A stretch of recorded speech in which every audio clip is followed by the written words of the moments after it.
আমাকে ছাড়ো। ও আমাকে হেঁচড়ে 3 তলা উঠায়, চিন্তা করতে পারেন।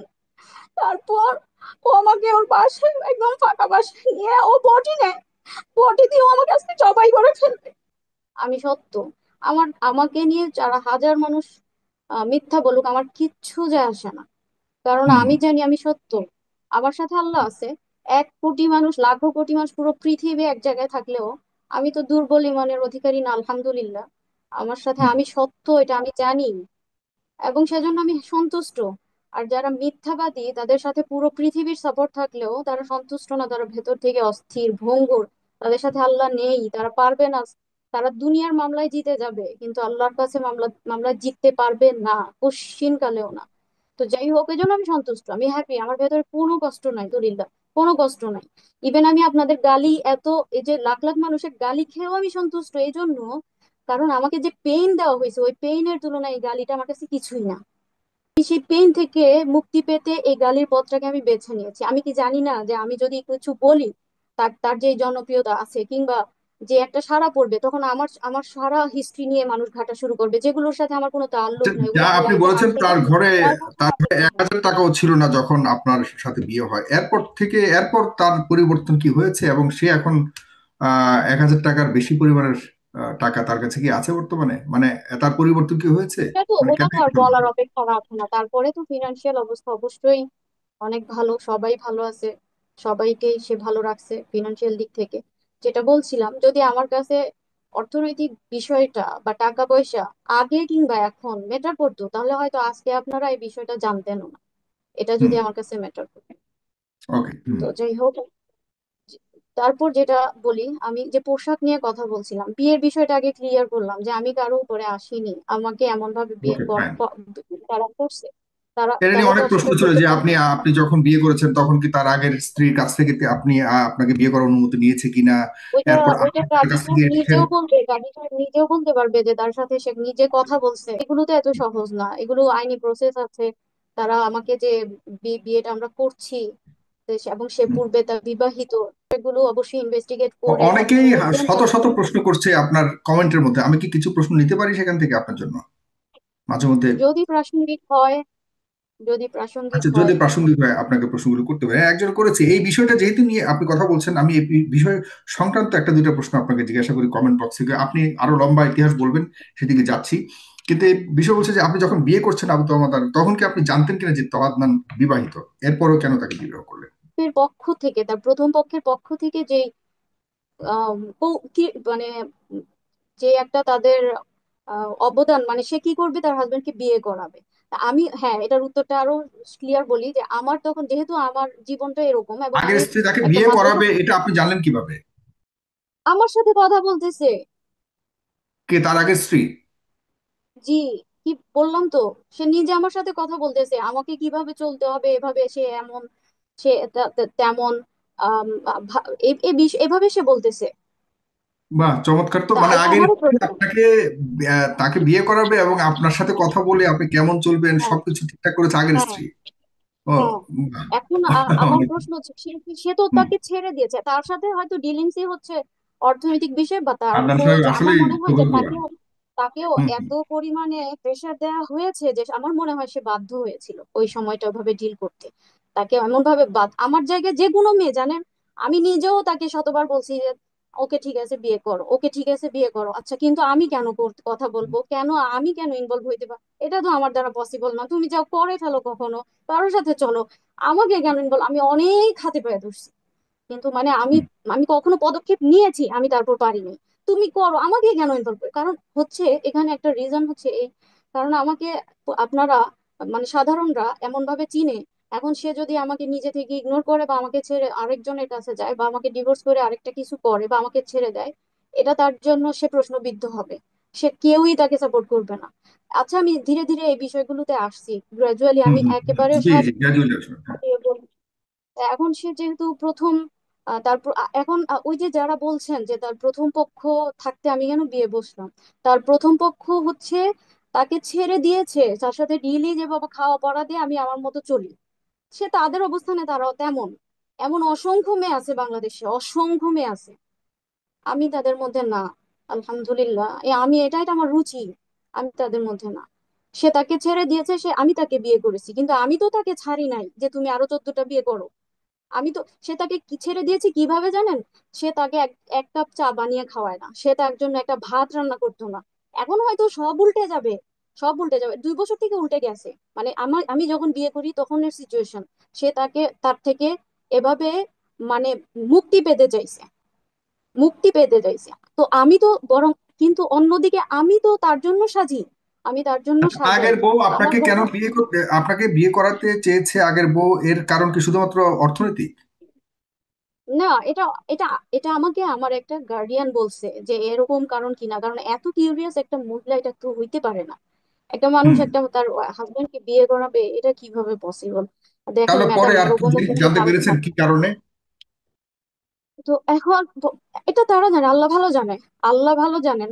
কি তারা এখন তো এটাকে তারা মানে খুব মহান সাজে এটা বলে যে আসলে 3-4টা বিয়ে করা জায়েজ আছে, তার জরুরত ওকে করছে, বিষয়টা দিয়ে আচ্ছা। তো তারা এখন মহান সাজে। হুম হুম। কিন্তু বুঝতে বিষয়টা পেরেছি। আসলে এত মহানের না। আমি গ্রাজুয়ালি আসতেছি, আমি ক্লিয়ার করব, প্রতিটা বিষয় ক্লিয়ার করব, আমি জি। ক্লিয়ার করার জন্যই আসছি। তারপর যেটা বলছিলাম যে আমি তো তাকে ছেড়ে দেইনি। আমি আমার ঘরের একটা বেডশিট থেকে শুরু করে ফ্লোর ম্যাট, আমার ঘরের একটা কাপ, একটা চামচ, এক এক- প্রতিটা জিনিস, একটা সুতা, আমি সবকিছু তার নামে করেছি, তার নামে করেছি, তার জন্য গুছিয়েছি, আমি তার জন্য সাজি, আমি তার জন্য সাজাই, আমি তার জন্য গোছাই, আমার এটা পুরো সংসার। আর সে আমার, আমি তাকে ছেড়ে দেই নাই। ইভেন আমার যখন আয়সা হয়, আমি এত অসুস্থ, আমি প্রচন্ড পেইনের মধ্যে দিয়ে আমার আমার আয়সা হয়েছে, আমার 1 বছরে 2টা বেবি হয়েছে, যেটা আমার ফিজিক্যালি আমার নিতে অনেক কষ্ট হয়েছে, অনেক ভাবে, অনেক প্রসেসে, অনেক অনেক কেয়ারের মধ্যে থেকে, পুরো বলা যায় যে ইন্টেন্সিভ কেয়ারের মধ্যে থেকে আমার বেবিগুলো দুনিয়ার মধ্যে আসছে। আয়সা হওয়ার পরে আমার ব্যাকবোনের যে ডিস্ক, মানে এই প্রবলেম গুলোর আমি রাইট নাম জানি না, ওখানে একটা প্রবলেম হয়, ট্রিটমেন্ট আমি আজও করি নাই, কারণ এরপর থেকেই আমার জীবনে এই ঝড়গুলো চলছে। তো হুম ট্রিটমেন্ট করার মতো সে মানসিকতা, ফুরসত, সুযোগ, সেটা আমার মধ্যে কখনোই আজও পর্যন্ত হয় নাই, আজও হয় নাই। তো আমার প্রচন্ড রকম নেক পেইন ছিল। চতুর্থ দিন আমি যখন হসপিটাল থেকে যেদিন আসি, আমাকে মনে হয় ছেড়েছিল আর তৃতীয় দিনের দিন, মানে 2 দিন পরে। তো আমি হসপিটাল থেকে যেদিন বাসায় আসি, সেদিন আম, আমি দাঁড়াতে পারি না, আমি, এটা স্বাভাবিক, আপনারা জানেন, যেহেতু এটা সি সেকশনে বেবিটা হয়েছে, আমি খুব আস্তে আস্তে হাঁটি। কিন্তু আমি সেদিনও, এই দিন, এদিন আমি তার জন্য, আমি এদিন তার জন্য নিজে চা বানিয়েছি। আমি আমি হসপিটাল, আমার যেদিন বেবি হয়েছে পরের দিন, সে আমাকে বলে কি, যান মশারি টানাও, মানে আমি উঠতে পারি না বেড থেকে। পরে বলে কি, ও সরি, মানে এত, মানে এটা কেন বললাম, মানে সে এত পরিমাণে অভ্যস্ত এবং আমার উপরে ডিপেন্ডেন্ট, মানে তার এক একটা একটা সুতার জন্য সে আমার উপরে ডিপেন্ডেন্ট।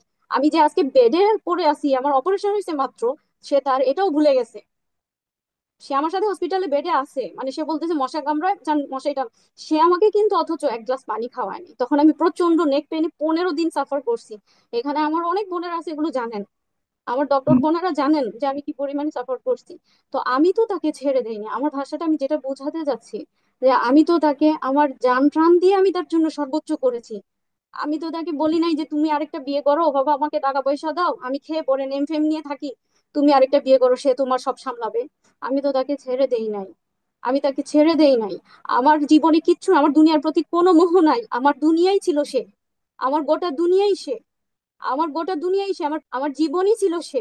অন্যথায় আমার দুনিয়ার সাথে কোনো কানেকশনই ছিল না, আমি সম্পূর্ণ, একদমই দুনিয়ার সাথে আমার কোনো বিষয়ে কোনো কানেকশন ছিল না। আমার গোটা দুনিয়া সে, আমি তার জন্য সাজাইছি সব। আমি তাকে তার মোহাব্বতের সাহস, তাকে যে ভালোবাসি, এই ভালোবাসার সাহসে আমি 2টা বেবি দুনিয়াতে আনতে পারছি, আদারওয়াইজ আমার ফিজিক্যাল কন্ডিশন এটা ছিল না। আমি সে সাহস করছি আমার মোহাব্বত থেকে। আমি অনেক সাফার করছি, ইভেন আমার বেবি যখন, আমি প্রেগনেন্ট যখন, আমার এসজিপিটি লেভেল এত হাই হয়ে গেছিল যে আমি আয়রন দিয়ে বসে বসে আমার গায়ে ছ্যাঁকা দিয়েছি। কিন্তু ও, ওর, আমি একটা সামান্য কিছুর জন্য আমি ওর মার উপর ডিপেন্ডেন্ট হইতে দেই নাই। আর ওর প্রথম বোনকে, ওয়াইফের উপরে তো ডিপেন্ডেন্সি নাই, মানে সে ছেড়েই দিছে সব, সে করে না, এক কথায় সে করে না। আমি তাকে কি, সে, আমি তাকে কোনো অভাব কোনো কষ্ট, কোনো কিছু, এগুলো মানে সে ছোঁয়াও পায়নি। তো এই, এটা হলো আমার একটা অ্যান্সার, যে সে, আমি কেন তাকে বিয়ে করছি আর এখন সে কেন আরেকজনকে বিয়ে করবে, ওই জায়গায় আমার আমার আপত্তি বা প্রশ্ন। তো বিয়ে করবে, ওকে ঠিক আছে, এটা তো আমি একটু আগেও বললাম যে আমি মেনে নিছি। এটা তো আমি মেনে নিছি, আমি বারবার বলছি তুমি করো, আমাকে কেন ইনভলভ করো, আমার দ্বারা তো এটা পসিবল না। সে হয়তো তোমাকে ওভাবে ট্রিট করছে, ওভাবে জানছে, সে ওভাবে দরজার বাইরের মতো করে মানুষ তোমার সাথে ওভাবে ট্রিট করছে। আমি তো তোমাকে কলিজা থেকে মেনে নিছি, আমি তো তোমাকে কলিজা থেকে তোমাকে আমি, তুমি আমার আমার পুরো দুনিয়া, আমি কেমনে পারি, আমি কিভাবে পারবো, আমি কেন ডিল করব, তুমি করো যা ইচ্ছা, যেখানে যার সাথে ইচ্ছা থাকো, আমি কেমনে পারবো। অনেক বলছি কিন্তু সে আমাকে পেইন পেইন পেইন পেইন দিতেই আছে, দিতেই আছে, দিতেই আছে। আজকে পোশাকের প্রশ্ন কেন আসে, যেদিন তার তার প্রথম পক্ষের বেবি হয়, তার প্রথম পক্ষের 2 নম্বর বেবি যেদিন হয়, আমি তখন রংপুরে।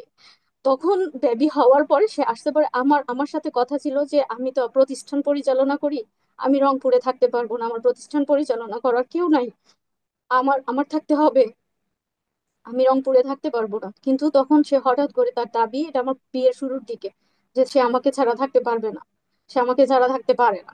তার প্রথম পক্ষে, তাকে ভালো লাগে না, একদম সারাসারি কথা বলছে, তাকে তার ভালো লাগে না, সে আমাকে ছাড়া থাকতে পারবে না, তার ভালো লাগে না। যেভাবেই হোক মাদ্রাসা অন্য কাউকে যেভাবেই হোক বোঝায় দিয়ে হলেও আমাকে রংপুরে থাকতে হবে। তো ট্রায়াল স্বরূপ আমি একটা, আমার বিয়ের প্রথম যেই ঈদুল ফিতর, আমি সেটা রংপুরে করি। তো ওই সময়টাতেই আগে পরে একটা সময়ে তার প্রথম পক্ষের দ্বিতীয় বেবিটা হয়েছিল। তো ওই এই জিনিসটা আমার একটু খারাপ লাগছে, মানে একটা জিনিস মা না, ওকে মেনে নিছি, সরাসরি দেখা আর একটু কষ্ট লাগার বিষয়, আমার খারাপ লাগছে। আমি তবু আমার সেই খারাপ লাগা আমি প্রকাশ করি, আমি শুধু বলছি কি, আমার মনে হয় রংপুরে থাকতে কষ্ট হবে, আমি ঢাকা থাকতে চাই, আমি থাকবো না, আমি বাসায় যাব, আমার ভালো লাগতেছে না এখানে। মানে আমি এই বিষয়গুলো নিতে পারি না, তারা যেটা চায়, এক ঘরের মধ্যে 4টা ওয়াইফ থাকবে, এই রুমে একটা, ওই রুমে একটা, ওই রুমে একটা, রুমে। ওকে, এরকম অনেক মেয়ে আছে, তুমি তাদের নিয়ে থাকো, আমাকে আমার জগতে আমার মতো করে আমি থাকি না হয়। তো এখানে আমি তারপর শুধু সিম্পলি তার উপরে কোনো কর্কশ ভাষায় না, তাকে প্রেশার ক্রিয়েট করে না, কারণ আমি ইতিমধ্যে আমার জানা হয়ে গেছে যে মারাত্মক বদমেজাজি সে। আমি তখন সিম্পলি শুধু এতটুকু বলছি যে আমাকে আমি বাসায় যাব, আমার না এখানে ভালো লাগে না, আমি মেবি এখানে মানে এভাবে থাকতে পারবো না। দেন সে আমাকে এমন ভাবে মারধর করে, তার হাতে ফোন ছিল সেটা ছুঁড়ে মারে আমাকে, মানে আমি যেন একটা বল, আমাকে তুলে তুলে আছাড় দিয়ে বেডের উপরে ফেলে, বেড থেকে নিচে ফেলে, হাতে ফোন ছিল সেটা ছুঁড়ে মারে, আমার চোখটা ফুলে যায়, এভাবে কালো হয়ে যায়, একদম ফুলে এভাবে কালো হয়ে যায়। তো আমি তার মধ্যে কোনো অনুশোচনা আজ অব্দি দেখি নাই, সে যে আমাকে এত আঘাত করছে, আমি বলতেছি আজ অব্দি আমি কোনোদিন তার মধ্যে কোনো অনুশোচনা দেখিনি। তো আমি চোখ দিয়ে তাকাতে পারছিলাম না। তারপর সে নিজেই শিডিউল করলো রাতের বেলা সে আমাকে ডক্টরের কাছে নিয়ে যাবে। ডক্টরের কাছে গেল, ডক্টরের কাছে না সে না, আপনাকে পরিচয় মারার দিচ্ছে পর? ডক্টর। হ্যাঁ, ডক্টরটা তার পরিচিত, আমি বুঝতে পারলাম, আমি তো জানি না। ডক্টরকে সে পরিচয় দিচ্ছে আমি নাকি তার কাজিন। আমার তো খারাপ লাগলো যে আশ্চর্য, মানে তুমি গোপন করছো, মানে আমি তার কাজিন, এটা কি ধরনের কথা। তো আমি তারপরেও তার উপরে উচ্চবাচ্য করার আমার শক্তি নাই, আমার সাহস নাই। তো এখন ডক্টর থেকে বের হয়েছে, আমি একটু মনটা খারাপ, কথা বলতেছি না আর কি, চুপ করে আছি। হসপিটাল থেকে বের হয়েছি বাইকে চড়ে, এখন তার কথা যে ঘুরতে যাব, বাইকে সে এখন ঘুরতে যাবে। তা আমি বললাম কি যে আমি চল বাসায় যাব, আমার ভালো লাগতেছে না, আমার মনটা ভালো লাগতেছে না, বাসায় যাই, এতটুকু বলছি। পরে সে আমাকে ওই অচেনা অজানা একটা শহর, আমি প্রথম গেছি জীবনে, আমাকে সেখানে তার বাইক থেকে নামায় দেয়, বাইক থেকে নামায় দিয়ে সে চলে যায়। আমি, আমার কাছে আমার ব্যাগ ছিল, আমার ব্যাগে তখন মাত্র 1,000 টাকার একটা নোট ছিল, কোনো ভাঙতি টাকাও ছিল না। আমি কি করব, গ্রামের রাস্তা তো, রাত হয়ে গেছে অনেক, প্রায় তখন 11টার মতো হয়ে গেছে, গ্রামের রাস্তা তো তো মানুষজনও নাই যে আমাকে রাস্তার মধ্যে ফেলে বাইক নিয়ে চলে যায়। আমি আস্তে আস্তে আমি তখন সিদ্ধান্ত নিই, তাহলে আমার কি করতে হবে, আমি বাসায় কিভাবে যাব। ঠিক আছে, হাঁটা শুরু করি। রিক্সাওয়ালা একটাকে পাইছি, জিজ্ঞাসা করি যে আচ্ছা এখানে বাস কাউন্টার কোন জায়গায়, আমার কাছে যে টাকা আছে এটা দিয়ে যে আমি বাসায় আসতে পারবো কিনা এটাও আমি জানি না, আমার জানা নাই। তো সে এরকম সে বলতে পারলাম না। আবার আবার হাঁটতে থাকি, আবার আরেকটা রিক্সাওয়ালার কাছে যোগাযোগ করি, আরেকটা রিক্সাওয়ালাকে জিজ্ঞেস করি, সেও বলতে পারে না। এভাবে আমি না অলিগলিতে হাঁটা শুরু করছি। তারপরে পেছন থেকে দেখলাম সে ছু মেরে আসলো বাইক নিয়ে, এসে আমাকে একদম থাবা দিয়ে বাঘের মতো ধরলো আমার বোরকাটা ধরে, আ- আ- বস, বাইকে বস, আচ্ছা বসলাম। এর মধ্যে তো তার আছেই যা, মানে আমি জীবনেও এরকম দেখি নাই, বেয়াদব, এই অসভ্য, এগুলো বলা শুরু করলো। আমি তো ভয়ে আমার আমি আমি শুধু বলতেছি না, আমি তো বাসায় যেতে দাও, আমাকে বাসায় যেতে দাও। মানে আমি ভয় পেয়ে গেছি, আমি তাকে ভয় পেয়ে গেছি এক কথায়। আর আমি আমার তার সাথে আমার আর চলার কোনো ইচ্ছাও নাই।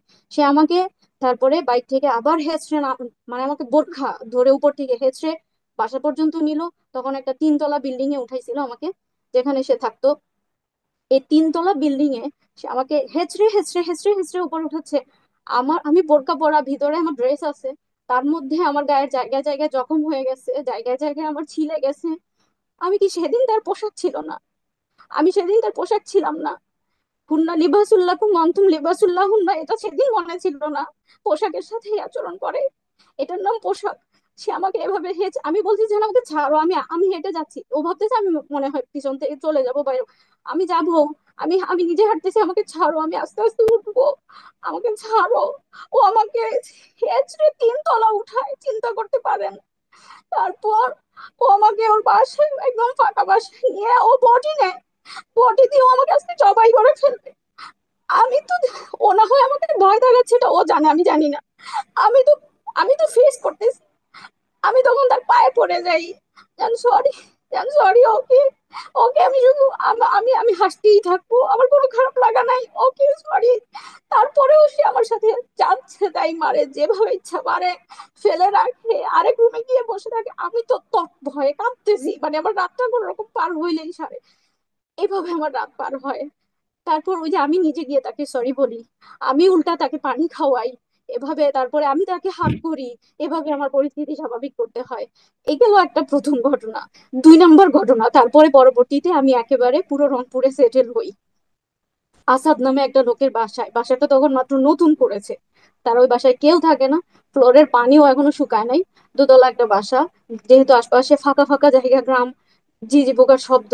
এরপরে তখন আমার বাসায় আইপিএসও ছিল না, বারবার ঘন ঘন কারেন্ট চলে যায়। কারেন্ট চলে যায় তো সন্ধ্যা থেকে কারেন্ট যখন চলে যায়, তখন আমাকে সে বাসা থেকে বের হয়েছে সকালে, এবং বলে গেছে যে আমার আসতে সন্ধ্যা হবে। আমি বলছি ওকে, সন্ধ্যা হবে, আসবে সে। কিন্তু সে সন্ধ্যায় আসে না। কয়টা বাজবে, আনুমানিক 7টা। 7টায় আসে না, 8টায় আসে না, 9টায়ও আসে না, 10টায়ও আসে না, 11টা বেজে যায়। এর মাঝে 2-3 বার কারেন্ট চলে গেছে। আমার একটু কেমন যেন অস্বস্তি লাগতে থাকে, ভয় লাগতে থাকে, মনটাও খারাপ লাগে। স্বাভাবিক, নারী সুলভ যে বিষয়, খারাপ লাগতে থাকে। 11টা বাজে যখন সে এসে ডোর নক করে, নক করলে আমি তারপর খুলি। খুলে শুধু আমি এতটুকু বলছি, এত লেট করছো, 11টা বেজে গেছে, তুমি জানো না আমি ভয় পাই। এতটুকু বলে আমি শুধু বেডের উপরে গিয়ে বসছি। আমার আশা ছিল সে আমাকে একটু কনভিন্স করবে বা এক্সপ্লেন করবে আমার এই জন্য লেট হয়েছে, বা একটু কনভিন্স করবে। আমি তো এমন মেয়ে না যে আমাকে খুব বলতে হবে, কারণ আমি তো ক্ষমায় বিশ্বাসী। আমার কাছে অ্যাটলিস্ট এক্সপ্লেন তো করুক, একটু বলুক, কনভিন্স করুক। আমি একটু মন খারাপ করে বেডের সাইডে গিয়ে বসছি। সে এত মারছে, সে আমাকে সারা রাত মারছে, সারা রাত মারছে। আপনারা দেখছেন রিসেন্ট উপদেষ্টা নাহিদকে যেভাবে মারছে, কোমর থেকে একটা দাগ, সেটা ভাইরাল হয়েছে, আপনারা সবাই দেখছেন। আমার পুরো কোমর থেকে নিচ অব্দি এভাবে 2 পায়ের মধ্যে সেভাবে এভাবে এভাবে জখম করে ফেলছে। সেই জখম, সেই জখম, আমি জানি না নাহিদ উপদেশটাকে কি দিয়ে মারছে, সে আমাকে এই জখম করছে এই লেভেলে, লাথি দিয়ে দিয়ে, পা দিয়ে লাথি দিয়ে দিয়ে, সে আমাকে ফুটবলের মতো লাথি দিতে দিতে বেড়ে উঠাইছে, নামাইছে, মারতেই আছে, মারতেই আছে। আমি আমি নিতে পারি না। আমি জানতাম ওকে একটা দুটো চড় দেয় মানুষের, স্বামী স্ত্রীর মধ্যে এগুলো হয়, এভাবে মানে আমার জানা ছিল না। আমাকে এভাবে মারতেই আছে। তারপরে সে এক পর্যায়ে বের হয় বডি আনতে। সে প্রতি কথায় বটি আর ছুরি নিত, সে প্রতি কথায় বটি আর ছুরি নিত, সে বের হয়েছে বটি আনতে।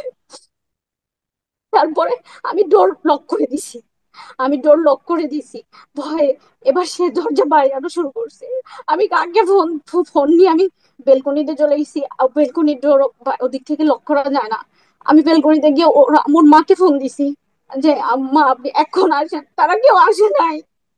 সে আসছে সকালে। আমিও বলছি আমি কি এভাবে কান্না করে আমাকে মেরে ফেলবে, আসে নাই তখন। তারা আমাকে মেনে নেয় না এরকম না, বরং তারা তো আস্তে, আচ্ছা আমি বলতেছি ধীরে ধীরে। আমি তো আর এমনিতেই একটা তার নাম্বার আমি পাবো কোথায়, আমাকে মেনে নেয় না, বিষয়টা তো এরকম না। আমি বলতেছি মা আমাকে মেরেই ফেলবে, আপনি আসেন। আসে না, কিন্তু এই জায়গায় আমার মা হইলে পারতো সহ্য করতে, সে রাতটা কাটাতে পারতো। সে ওই দরজা বডি দিয়ে ভাগে, সে ঢুকে, চিন্তা করতে পারেন আমার কেমন লাগে তখন। আমি শুধু একটা দোয়া পড়তেছিলাম, আল্লাহু খায়রুন হাফিজাও, আল্লাহ ছাড়া আমাকে আজকে হেফাজত করার কেউ নাই। আমি তার পায়ে পড়ে গেছি যে আম সরি, আর জীবনে বলবো না, আর জীবনে বলবো না। এগুলো আমার অপরাধ, কারণ আমি এরপরেও আবার এরকম কিছু একটা বলে ফেলতাম। কারণ আমি তো মেয়ে মানুষ, আমার মুখে চলে যান লেট করছো, এটা করলা, আমি খারাপ লাগতেছে এরকম। আমি তখন পায়ে পড়া শুরু করলাম, আমি আর জীবনেও বলবো না। ওকে এক্সপ্লেন করতে বলেন, ওকে কসম করতে বলেন, ও আমাকে ওই দিন মারছিল কেন, এই একটা কথার উপরে। ওই দিন আরাফার দিন ছিল, সকালবেলা ওর মার সামনে আবার আমার সেই জঘন্যের উপরে আবার মারা শুরু করছে। আমি বলি আমাকে মাফ করো, আমাকে ছাড়ো। আমি দাঁড়াতে পারিনি, আমি সারা দিন শুয়েছিলাম বেডে। আমি 2 দিন আমি হাঁটতে পারি নাই সোজা হয়ে। আরাফার দিন ছিল, পরে সে আমাকে কথা দিছে আরাফার দিনের কসম আমি আর জীবনেও মারবো না, ইত্যাদি ইত্যাদি। এটা গেল দ্বিতীয় কথা। তৃতীয় কথা, আমি এর মধ্যে ঢাকায় সেটেল, ঢাকায় চলে আসছি।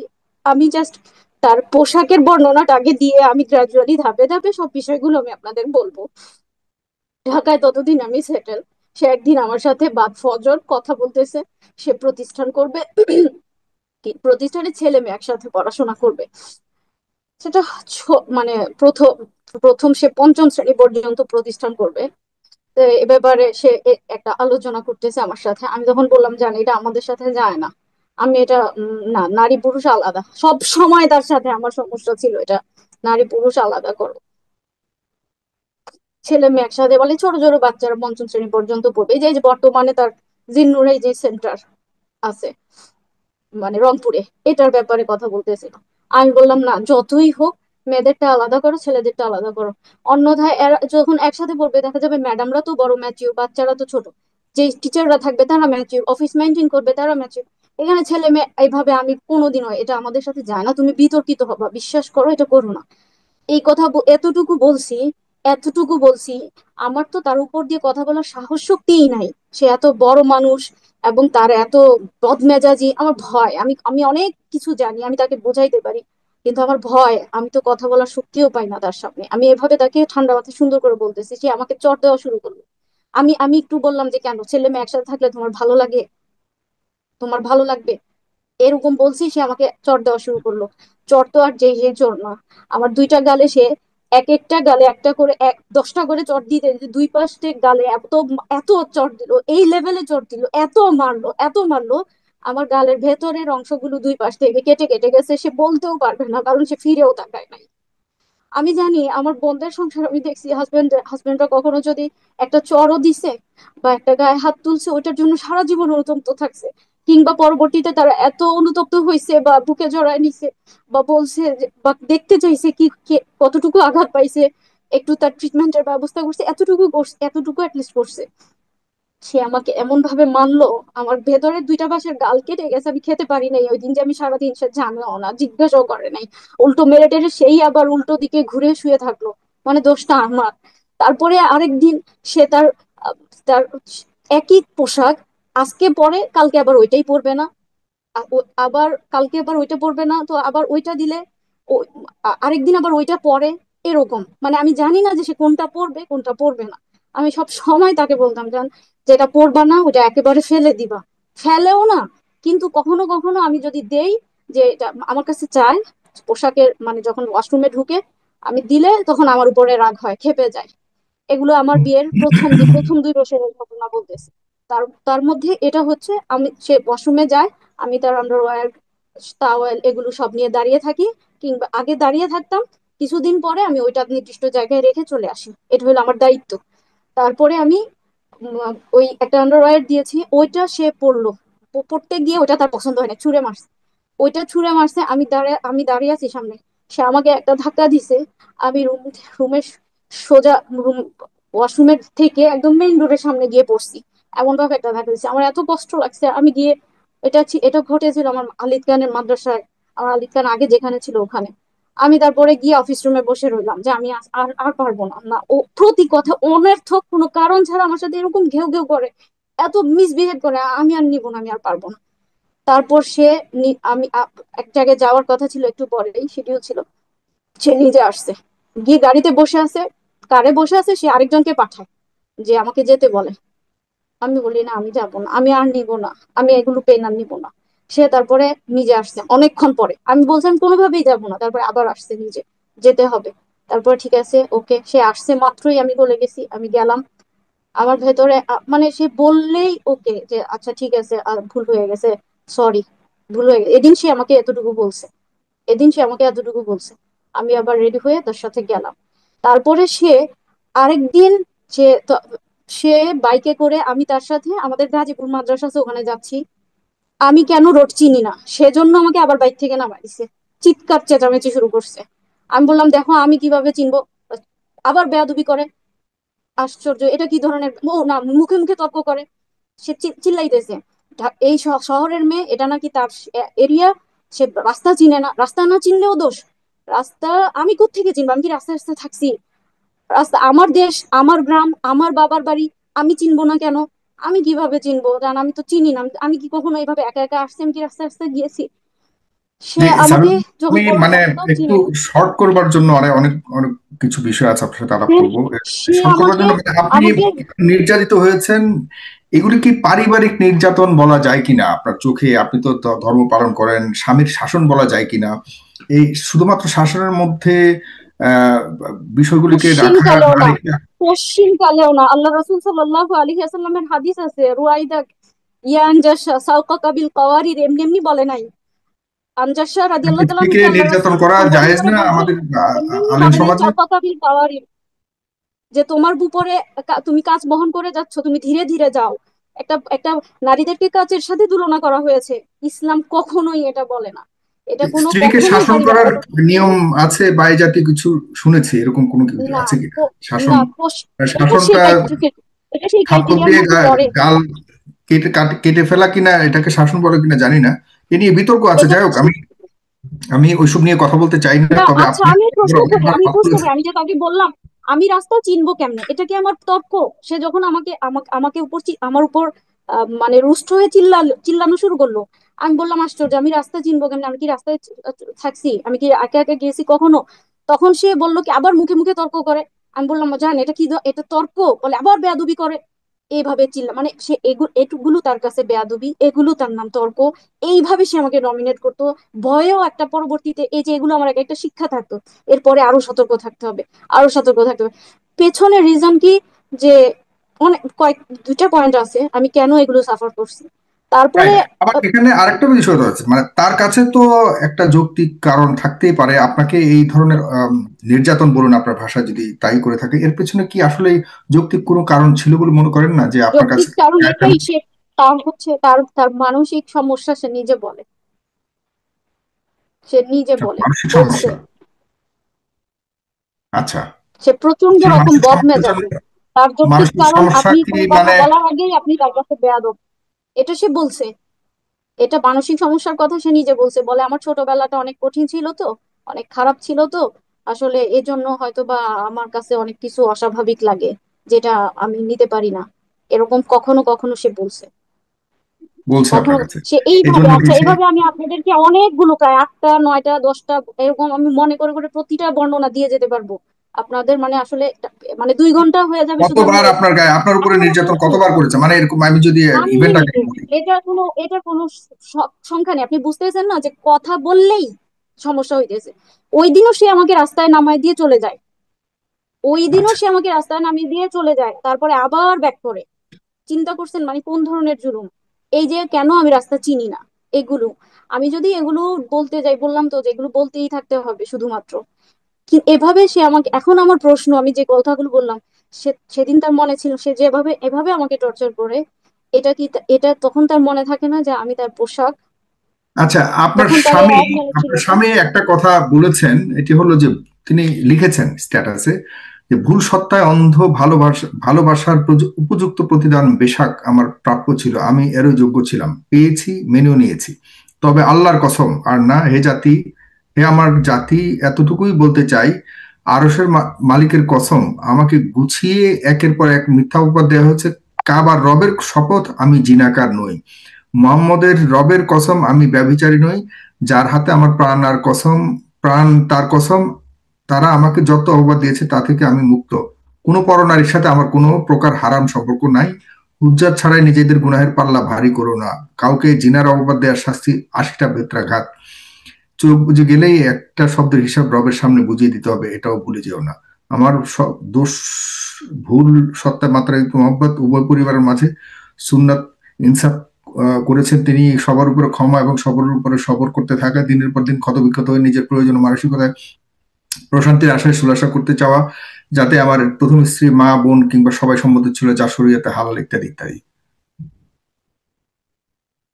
আচ্ছা, আমি তো বলছি যে বিষয়, আমি জাস্ট পোশাকের উত্তরটা দিলাম এতক্ষণ, তার কি তখন মনে ছিল না? আমি ধাপে ধাপে আপনাদের প্রতিটা বিষয় আনতেছি। তো হুম। এটা সে আমার উপরে এইভাবে নির্যাতন করেছে আমার জীবনের আজকে থেকে 1 বছর আগ পর্যন্ত। 1 বছর ধরে সে আমাকে গায়ে হাত তুলে না। এবং সে আমাকে এটাও বলে, সে মানে খুব চেহারাটা ভয়ঙ্কর করে সে আমাকে বলে, আমি যে তোকে মারি না এটা দেখোস না, তার মানে হচ্ছে আমি তোকে আর আমার মায়ের খাওয়ার যোগ্যও মনে করি না, এটা বলে। তো আমি না পরবর্তী ভাবতাম, মানে তার মানে, মানে আমাকে মারতো এটাই মনে হয় ভালো ছিল, মানে এই মারে না যে এটাও আমার দোষ। আমি এমন ভাবে নিজের ভেতরে নিজেকেই শুধু দোষী মনে করতে থাকি। মাইর খাইতাম সেটাই কিন্তু মনে হয় তিনি ভালো ছিল। কসম দিয়ে ও যেভাবে আমার বলেছেন, তিনি একজন, হ্যাঁ, ধর্ম প্রচারক, তিনি একজন ধর্ম আহ, অনুশীলনকারী, তিনি যেভাবে ইয়ে করেছেন এবং যেটা বলেছেন যে তার প্রতি যে অভিযোগগুলি আনা হচ্ছে এগুলি সম্পূর্ণই মিথ্যা। এবং তিনি আপনার প্রতি বলেছেন যে অন্ধ ভালোবাসা দিয়ে যাচ্ছেন আপনাকে। এবং এখন অন্ধ ভালোবাসা শুধু তিনি দিয়ে। না, আচ্ছা বলতেছি তো, দেন আমি তার এই উগ্র মেজাজ, বদ মেজাজ এবং ইসলাহের অভাব, তার পরিশুদ্ধতার অভাব, এই বিষয়গুলো আমি রিকগনাইজ করে আমি সব সময় চাইতাম যে তিনি আল্লাহওয়ালা মানুষদের সাথে থাক, সে আল্লাহওয়ালা মানুষদের সোহবত উঠাক। এবং আমার সেই চাওয়ার চাওয়ার ধারাবাহিকতাতেই, আমার সেই প্রচেষ্টার ধারাবাহিকতাতেই কিন্তু তার মার্কাজুদ দাওয়ায় যাতায়াত। এবং তাকে, মানে আমি সম্পূর্ণ, আমি চেয়েছি যে আস্তে আস্তে ঠিক হয়ে যাবে ইসলাহের অভাব। সে তো দিন পালন করে, সে তো আল্লাহর সামনে দাঁড়ায়। ইসলাম হইলে, ইসলাহি মজলিসগুলোতে বসলে, ভালো মানুষের সংস্পর্শে থাকলে ও ঠিক হয়ে যাবে, বুঝবে। তো ওই যে আমাকে যে 1 বছর ধরে মানে না, এর পেছনে রিজন হইতেছে আমি হুজুরকে, মার্কাজুদ্দৌর হজরতকে আমি জানিয়েছিলাম সে যে আমার উপরে এভাবে মানে চড়াও হয়। এবং আমি একটা পর্যায়ে এসে, যেহেতু আমাকে ধারাবাহিক ভাবে 2 দিন পর পরই এভাবে খুব মারাত্মক ভাবে জখম করে, আঘাত করে, চিৎকার চেঁচামেচি ভাঙচুর করে, আমার এই বাসায় ভাঙচুরের অভাব নাই, এগুলো করে, আমি এগুলোর কিছু এভিডেন্স ছোট ছোট আমি হুজুরের কাছে পাঠাই। দেন হুজুর তাকে কি নসিহত করে না ওসিয়ত করে না বকা দেয় আমি জানি না। এটা ওই কোন দিন হুজুরকে পর পাঠিয়েছেন? দেখি এখানে তাকে, একটা প্রশ্ন অনেকেই জানতে চাচ্ছে যে আপনি যে বিষয়গুলি বলছেন এগুলির সত্যতা কি, এগুলির আসলে অ্যাকুরেসি কি, এই ব্যাপারে কোনো ধরনের প্রমাণ আছে কিনা? কারণ সেও বলছে সত্য বলছে, আমি আপনিও বলছেন নিজে সত্য প্রমাণ, বলছেন, দুজনে আমি আবার নিজে কসম কাটছেন। প্রমাণ। আসলে তার অবস্থানটা এখন বর্তমানে এমন, সে এখন উন্মাদ হয়ে গেছে নিজেকে বাঁচানোর জন্য, বা এখন সে আর কি সে তার আশপাশের মানুষদেরকেও এভাবে কনভিন্স করে যে এটা দিনের স্বার্থে। আমরা একটু শেষের দিকে চলে আসতে চাই। আহ, মূলত আপনার প্রতি অনেক অত্যাচার হয়েছে, যতটুকু আপনি বললেন, বুঝালেন। এখন আপনি কি চূড়ান্তভাবে সিদ্ধান্ত নিয়েছেন তার সাথে আপনি আর মানে একসাথে থাকছেন না, এই জাতীয় কোনো সিদ্ধান্ত নিয়েছেন আপনি? আপনি কি এখনো কি তার সাথে আছেন, মানে আপনি লোকেশন একই ছাদে কি নিচে কি আপনার থাকেন, নাকি আপনারা আলাদা হয়ে গিয়েছেন? এটি বলবার মতো যদি হয় আমি বলবেন। আর দ্বিতীয়ত হলো, সবচেয়ে বেশি আলোচিত যে বিষয়গুলো হচ্ছে একটু একটা নারীর সাথে তার সম্পর্ক, সে কি যাবেন যেন আপনি বললেন এয়ার হোস্টেস, বা তার সাথে তার সম্পর্ক কিভাবে? এখন মূল প্রশ্ন হলো যে আপনি যে ভিডিওগুলি ছাড়লেন, সেই ভিডিওর মধ্যে দেখেছি যে সে যেখানে তার ক্লাস নিচ্ছিলেন, ওই ভিডিওগুলি আপনি ছেড়েছেন, যেখানে এমন কিছু পাওয়া যায়নি যে তার সাথে ওই নারীর কোনো খুব বেশি দহরম মহরম সম্পর্ক, বা আপনার অভিযোগগুলির জাস্টিফাই করে এমন কোনো কিছু দেখিনি। তো আপনি কিভাবে প্রমাণ করলেন যে ওই নারীর সাথে তার সম্পর্ক? 1 নম্বর পয়েন্ট, আপনি যে কৃতজ্ঞতার কথা বললেন যে সে কৃতজ্ঞতা জানায়নি, এটা তো আপনাদেরকে বাইরে জানায়নি, সে ভেতরেও কখনো আমার জীবনে কৃতজ্ঞ ছিল না। যেদিন উপদেষ্টা নাহিদের ওই পিকটা ভাইরাল হয়, সেদিন রাতের বেলা আমরা দুজন একসাথে বেডে ছিলাম। তখন সে দেখতে আমি বললাম কি, জান তুমি না আমাকে এভাবে মারছিলা, সে সাথে সাথে ফায়ার হয়ে যায়, বলে হুম। আমাকে বলে আমার রাস্তা যেন আমি খুঁজে নেই, তার রাস্তা সে খুঁজে নেবে, এটা বলে সে ঘর থেকে বেরোয়। আমার মতো অকৃতজ্ঞ, আমার মতো খারাপ, আমার মতো বেয়াদব আমি হয়ে রইলাম। এগুলো কি ধরনের কথা? আমি এতটুকু মানে জাস্ট বললাম যেভাবে মানে আমি কেন এটা মনে করি এ পর্যন্ত দিব, বা আমি কেন মনেও করব বলবো এরকম। এটা আমি চাই, মানে আমি চেয়েছিলাম যে সে একটু মানে আমাকে, যেটা স্বাভাবিক মেয়েরা চায় যে সে একটু সিম্প্যাথি ওই সময়ের জন্য আহা এতটুকু বলবে যে সরি ওকে, এরকম। সে ফায়ার হয়ে আরেক রুমে চলে যায়, গিয়ে ওখানে শুয়ে শুয়ে সে পোস্ট দেয় যে সে খুব দুঃখী, অথচ রিজন এগুলো। সে পোস্ট দেয় সে তাকে নাকি খাবার, সে খাবারের সার্ভিস পেলে ভালো হইতো এরকম। সে তার আশপাশের মানুষকে এগুলো বোঝায়, কারণ আসলে তার চোখে হইলো লিপসা, আমি এগুলো একটু কানেক্ট করতেছি। সে আমার টেবিলে খাবার রেডি, সে খাচ্ছে না, অথচ মানুষকে বুঝাইতেছে খাবার নেই। আমি রান্না করতে পারি না খুব ভালো, আমি যারা রান্না করতে পারে ভালো, তাদের তাদের মহব্বতের মানুষকে খাবারটা খাওয়ানো সহজ। কিন্তু যে পারে না, অথচ চায় যে আমি আমার হাজবেন্ডকে বা আমার প্রিয়জনকে আমি বেস্টটা খাওয়াবো, বেস্টটা করব, তার জন্য এটা কঠিন কেন? আমি আমার বড় বোনের কাছে গিয়ে হাতে পায়ে ধরি, আমি আমার মেজো বোনের কাছে গিয়ে হাতে পায়ে ধরি, মায়ের কাছে বলি, যাকে পাই যে ভালো রান্না করতে পারে এরকম মানুষের কাছে বলি বিভিন্ন আইটেমের জন্য। ওদের কাছে সবসময় তো সবার মুড এক থাকে না, ওদের মেজাজ এক এক সময় এক এক রকম থাকতো, হয়তো ওরা তাচ্ছিল্য করতো, এটাও বুঝতাম, তারপরেও আমি দাঁড়িয়ে থাকতাম যে এটা করে দাও, এটা করে দাও। আমি তাকে খাওয়াতাম। মাঝে মাঝে আমি যদি আমার বোন, আমি যে বাসায় আছি এই বাসায় আটেই থাকে, আমি যেতাম দেখতাম যে ওরা নিজেরা নিজেদের জন্য রাস্তা রেডি করছে, আমি দেখতাম, তখন আমি আমাকে দিছে নাস্তাটা, বা অল্প পরিমাণ রেডি করছে ওর ফ্যামিলির জন্য আমাকে দিছে, আমি সেটা না খেয়ে ওর জন্য নিয়ে আসতাম। আমি সব সময় চেষ্টা করতাম, এটা খাবারের প্রসঙ্গটা বললাম যেটাতে ও ভিকটিম সাজে মানুষের কাছে, ওনাকে অযত্নে থাকে, এটা চিন্তা করা যায়। আমি না খেয়ে ওকে আমি খাওয়াতাম। আমি আমি আমি যত আইটেম, বিভিন্ন নতুন কোন আইটেম আমি পারি না, আমি আরেকজনকে দিয়ে বলতাম, আরেকজনকে দিয়ে আমি করানোর চেষ্টা করতাম। আমি যেভাবে পারতাম আমি ওর জন্য সম্পূর্ণ করার চেষ্টা করতাম, সে কৃতজ্ঞতা তার মধ্যে কখনোই ছিল না। 2 নাম্বার যে পয়েন্ট আপনি একটু আগে আমাকে প্রশ্ন করেছিলেন, আমাকে বিশ্বাস করবে কিভাবে, এই জায়গায় আমি এটা বলতে চাই, মানে আমার কথাগুলো সত্যতা কি জানেন? এ পর্যন্ত জনাব, আমি যা কিছু বলেছি, যেটুকু দেখেছেন, যেটুকু বুঝেছেন, এবং তার যেই ফাঁকফোকর দেখেছেন কথাবার্তার মধ্যে, এটুকুই না আমার সত্যতা বোঝার জন্য যথেষ্ট। এরপরে যদি যারা বিশ্বাস করবে না, তারা ওই সমস্ত অবিশ্বাসী হৃদয়, যা যা এক শ্রেণীর মানুষ আছে না যাদের হৃদয়টাই অবিশ্বাসী, যারা স্রষ্টাকে অস্বীকার করে শত নিদর্শন দেখা সত্ত্বেও, তারা তখন বলতে থাকে কি, যারা সিরাত পড়েছেন দেখেছেন, কাফেররা কি বলছে, বলতো কি যে আমাকে কবর থেকে যে তার পূর্ববর্তীদেরকে উঠায় দেখাক, তারা কথা বলুক, ফেরেশতারা সামনে আসুক, পাহাড়গুলো সমান করে দেখ। তো যারা বিশ্বাস করবে না তারা বিভিন্ন যুক্তিতর্ক দাঁড় করাবে এবং বলবে যে আম, এটা সামনে আনুক, ওইটা দেখাক, তার কথা সত্যতা প্রমাণ করুক ইত্যাদি। তো অবিশ্বাসী হৃদয়গুলোর সিমটম এটাই। আমি এতক্ষণ যা বলছি, সে আমার লাইফ, সে আমার জীবন, আমার 2টা বেবির বাবা, আমার গোছানো সংসার ধ্বংস হয়ে গেছে, আমি মিথ্যা বলার কোনো প্রশ্নই আসে না। মিথ্যা বলার এবং যা লিখছি এগুলো না বুঝে আবেগে লিখারও প্রশ্ন আসে না। আমি প্রচন্ড রকম সাফার কিন্তু করছি, প্রচন্ড সেও পেন, মিথ্যা কথা বলার প্রশ্ন আসবে কেন? প্রচন্ড পেন। এখন আদনানও তো যেটা আপনার বলতেছি, বিষয়ে যে এসে বলছিল যেটা মানে। বলতেছিলাম যেটা হুম। বলতেছিলাম সে উন্মাদ হয়ে গেছে, সে এখন মানতেক খাটাচ্ছে, কিংবা সে সে এখন মানে নিজেকে বাঁচানোর জন্য ওই যে আপনারা জানেন লিয়ানের মাসালা, যারা আছেন আলেমরা বুঝবে, লিয়ানের মাসালায় পুরুষটা সত্য ছিল, নারীটা মিথ্যা ছিল, কিন্তু নারীটা সে তার গোত্রকে বাঁচানোর জন্য বলছে যে আমি আমার গোত্রকে জীবনের জন্য অপদস্থ করব না। সে এরকম একটা অবস্থায় চলে গেছে, সে এখন ওয়াল্লাহি বলতেও ভয় পায় না। সে যত আছে মিথ্যা বলতে চায়, যত আছে যা কিছু বলুক, সে মানে নিজেকে এখন বাঁচানোর জন্য সে মনে করতেছে পুরোটা সেই যেন দিন।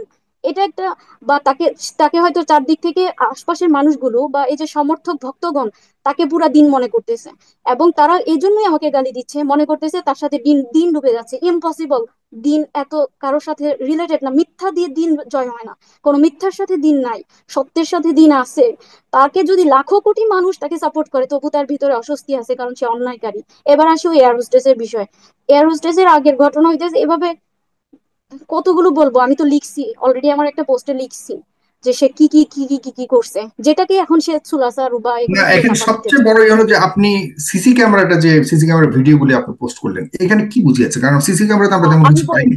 আমি এটাকে এক্সপ্লেন, এটা আমি জাস্ট তার ওয়াল্লাহির এক্সপ্লেনেশন দিয়েছি, সে যে ওয়াল্লাহি বলে বলে যে এখানে ছেলে মেয়ে কোনোদিনও বলে পড়ে নাই, সে ওটা মিন করেছে, আমি সেটা জাস্ট একটু দেখিয়েছি। আচ্ছা। আর পেছনে যে ওই মেয়েটা ছিল, এটা তার নিজের স্বীকারোক্তি, আমি এগুলো তাকেও দেখিয়েছি, তার থেকে স্বীকারোক্তি নিয়েছি, এবং সে এ ব্যাপারে আমার সাথে কথা বলছে। সে আমাকে প্রচন্ড পেইন দেওয়া শুরু করছে, সে এই মেয়েটাকে বিয়ে করবে। হ্যাঁ, এবং সে প্রতিদিন রাতে গিয়ে সেন্টারে গিয়ে 1-2 দিন পর পর রাতে গিয়ে সেন্টারে কথা বলে, রাতের 2টা বাজে 3টা বাজে আসে, এসে আবার সেটা আমার সাথে শেয়ার করে। এদিকে আমি সে যে বসে থাকি তার জন্য, আমি চাই সে আমাকে ফোকাস, আমার দিকে ফোকাস, আমার সাথে একটু ভালোবাসো আমাকে, আমার দিকে তাকাও, আমার সাথে চলো। সে এসে তার প্রেমের গল্প বলে, সে এসে অনুভূতিতে মধ্যে থাকে, সে হাসে, অন্যদিকে তাকে সে পিক উঠায় ওই মেয়ের কাছে পাঠায়, ওই মেয়ে পিক উঠায় তাকে পাঠায়, ওই মেয়ে তাকে আই লাভ ইউ বলে পাঠায়, ওই যে কি বলে ওগুলোকে, এমএমএস টাইপের মেসেজ গুলো, এগুলো মানে আমি এগুলি কি আমি আপনি নিজে দেখেছেন? দেখেছি, আমি নিজে দেখেছি, আমি নিজে দেখেছি। তার নিজের স্বীকারোক্তি, সে নিজে আমাকে বলছে যে জান এখন এই মেয়েটাকে আপনি নিজে এইভাবে দেখেছেন, ব্লক এই যে করো। বলছেন, এটার সত্যতা কি? আমি মানে ধরে নিলাম যে আপনি দেখেছেন, কিন্তু আমরা বিশ্বাস করবো কিভাবে? আমি কসম করতে পারি, 4 বার কসম করতে পারি, এবং 5ম বার বলতে কসম পারি তো যে সেও কেটেছে। লানাতুল্লাহ, আদনান তো ডেইলি কসম খায়। লানাতুল্লাহি আলাল কাযিবিন। আমি ওইটাই একটু আগে বলছি, এটা আদনান নিয়ে তো আমি আদনান বছরের তো বলতে ডেইলি পারি, কসম করে, অফিসিয়াল যারা কসম আছে। করে করে বলে আল্লাহকে। এবং আমি তো, আপনি আমি এর যদি জন্য দেখে তার নিতেন। কসমের আমি জনাব তার কসমের যেই দাম, ওজন, ওইটাই আমি আপনাদের সামনে প্রকাশ করেছি। ইভেন তার সাথে যারা লেনদেন করেছেন কিংবা চলেছেন, হ্যাঁ, তারাও জানেন যে তার জবানের কতটুকু দাম, কেউ বলবে না, আমি জানি। আমি এমন একটা অবস্থানে থেকে আমি যে পরিমাণে গালি খাচ্ছি, কে তার সম্পর্কে বলতে সাহস করবে?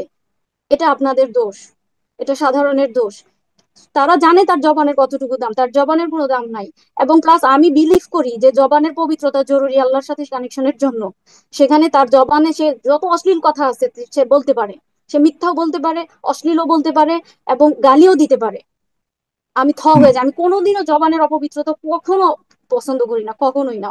এটা যা প্রত্যেকের রেকর্ড দেখলেই তো বোঝা যায়, প্রত্যেকের আমল আমল, বর্তমান আমলটা যেটা, এটা দেখলেই তো বোঝা যায় সে যে তার বর্তমান যে আমল, মানুষের সাথে ডিলিংস, তার জবান কতটা পরিশুদ্ধ, সত্য মিথ্যা, এটা তো তার বর্তমান অবস্থাটা, এই যে ওয়াল্লাহি দিয়ে আমি আপনাদের সামনে এটা প্রকাশ করলাম।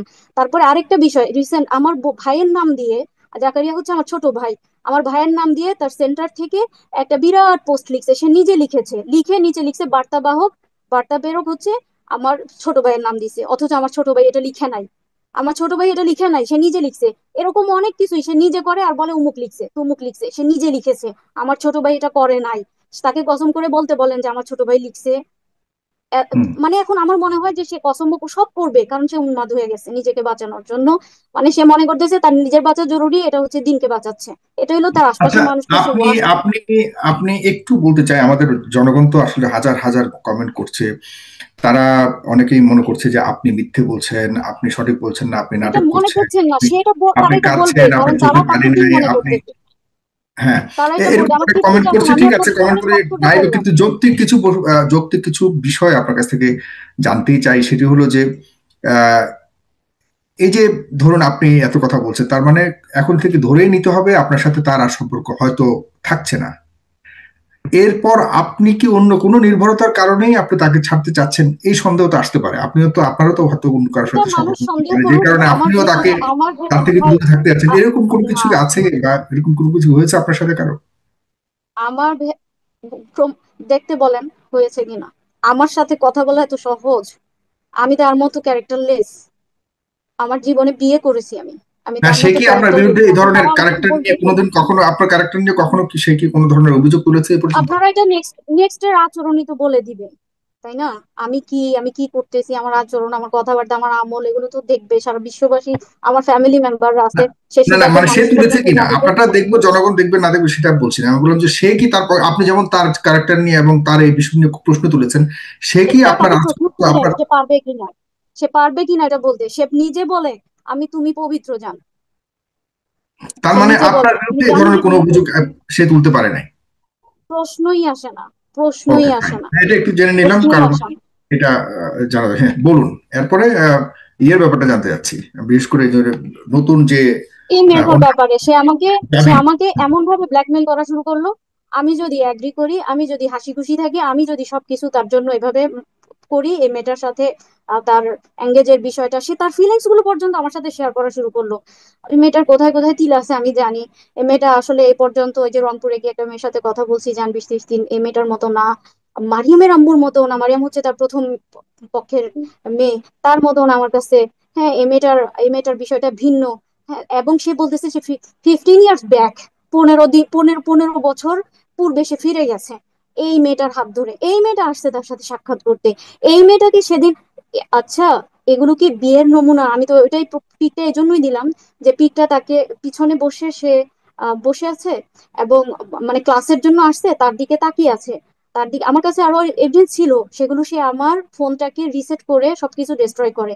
এবং আমি আরো অনেক ভাবে আমি আর হেল্প পাই নাই, আমি এভিডেন্স গুলো শো করার মতো ইনাফ আমি হেল্প পাই নাই। আমাকে মানে সবাই মনে করতেছে কি, তো তারা এগুলো করে সংসারটা টিকে যাক, কিন্তু আসলে কি এটা টিকার মতো বিষয়? এটা টিকার মতো বিষয় না, এখন একতরফা শুধুমাত্র আমাকে কলুষিত করার মতো বিষয়। সবাই চাইলে এতটুকু করতে পারবে, ওই এখানে টিকার প্রশ্নই আসে না। সংসারটা টিকে যাক বলে যে এভিডেন্স গুলো আমার থেকে হাইড করা হয়েছে, এটা টিকার মতো বিষয় না। তো ওই যে মেয়েটা, সে এই মেয়েটার ব্যাপারে নিজে স্বীকারোক্তি দিয়েছে, মেয়েটার ব্যাপারে নিজে বলেছে। এখানে সে এখন অস্বীকার করুক, সে আমাকে বলে নাই, তাকে কসম করে এটা বলতে বলেন। মেয়েটার সাথে যে সে ঘন্টার পর ঘন্টা সেন্টারে বসে কথা বলছে, এটা সে আমাকে বলে নাই। এবং সে নিজে, আমার কাছে এই এভিডেন্স আছে যে ওই মেয়েটা রাতে কয়টা বাজে বের হয়, এটা এভিডেন্স, এই এভিডেন্সটা আছে। এবং সে সে এমন উন্মাদ হয়ে গেছে, এখন সে বলতে চাচ্ছে কি আমি আমার আনিত অভিযোগটা হচ্ছে তার যেই যে গার্লফ্রেন্ড সম্পর্কে আমি অভিযোগটা এনেছিলাম, সেই গার্লফ্রেন্ডের বিয়েও হয়ে গেছে এবং একটা বেবিও আছে। এটা আমি একটু আপনাদের উদ্দেশ্যে ক্লিয়ার করে দিই, এটা হচ্ছে তার স্কুল লাইফের প্রেম, যার বিয়ে হয়েছে এবং বেবি আছে। আর যে মেয়েটার সাথে ব্যাপারে এখন কথা উঠেছে এয়ার হোস্টেস, এটা হচ্ছে তার কলেজ লাইফের প্রেম, যার মাঝখানে নাকি কয়েকটা ছেলের সাথে অ্যাফেয়ার ছিল, এবং সে তারপর প্রতারিত হয়েছে, এবং ফাইনালি তারপর এই মেয়েটার সাথে মানে সে এঙ্গেজ হয়েছে। এই মেয়েটা এখন তার সাথে এঙ্গেজ হয়েছে, এই মানে সারা। এয়ার হোস্টেসের কি কোনো বিয়ে হয়নি আগে? মেবি হয় নাই, তারা তো এমন একটা সমাজে বসবাস করে, জেনারেলের এমন একটা স্তরে, যে তারা হয়তো বিয়ে বহির্ভূত এমনি চলতে পারে, তাদের বিয়ের প্রয়োজন হয়তো হয় নাই। ওই যে সে আচ্ছা, নিজে বলছে যে দুইটা ছেলের সাথে, এরকম আরো কয়েকজন ছেলের সাথে তার অ্যাফেয়ার ছিল, সে এখন কিন্তু ব্রোকেন। সেন্টারে রাত রাত পর্যন্ত থাকে, তো তার তো সেন্টারে রাত পর্যন্ত থাকার কোনো কারণও থাকতে পারে, তার এডুকেশনাল কোনো না না আহ, না, না সে নিজে বলছে আমাকে, আমার তো ওটা কি কারণের একা একাই প্রয়োজনও নাই। একা একাই সেন্টার কি একা একাই শুধুমাত্র ওই মেয়ের সাথেই, ওই মেয়ে এত রাত পর্যন্ত থাকে নাকি অন্যান্য স্টুডেন্টসরাও থাকে? প্রতিদিন তো না, ওই একদিনের এভিডেন্স আমি জানি যে সে ওই দিন রাতে 11টা পর্যন্ত তার সাথে ছিল। এমনিতে সে কথা বলে সেন্টারে বসে বসে কমফোর্টেবলি, রাতের 2টা 3টা অবধি কখনো কখনো যে থাকছে। লাস্ট আমার এখানে যখন ছিল, তখন প্রায় 10 দিনের মধ্যে একদিন 2 দিন পর পরই। এবং সে এসে নিজেই ওইটা আমার কাছে আবার স্বীকার করে, সে আর আমাকে প্রমাণটা আপনার ধরে কাছে আসে। প্রমাণ আছে? কি ধরনের প্রমাণ, কেউ বলেছে নাকি আপনার কাছে একদম পুরোপুরি সিসি ক্যামেরার ভিডিও আছে? কি জাতীয় প্রমাণ আছে আপনার কাছে, বিশ্বাসযোগ্য মানে ও প্রমাণ যে কি? যে ওই মেয়েটা যে রাতে কয়টা বাজে বের হয়েছে, ওইটা সিসিটিভি ফুটেজের মধ্যে টাইমটা উঠে আছে না, হুম, হুম, টাইমটা তো হুম। দেখা যাচ্ছে, মেয়েটা কয়টা বাজে এমনিতে থাকার কথা কয়টা কয়টা বাজে পর্যন্ত? সে তো ঢুকেছে এখানে স্টুডেন্ট, অফিস সে তো রুমে। এখানে স্টুডেন্ট, এখানে আসে তো সে না সে ইয়ে করে। স্টুডেন্ট না, সে স্টুডেন্ট না, ওই দিনের জন্য তাকে স্টুডেন্ট সাজানো হয়েছে।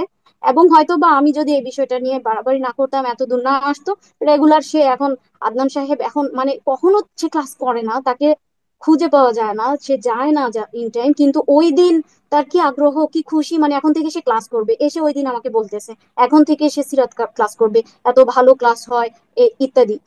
তো রিজন তো আমার সামনে আস্তে আস্তে তারপর সব পরিষ্কারই, যে হয়তো এই বিষয়টা তারপরে সে এভাবে ক্লাস করতো।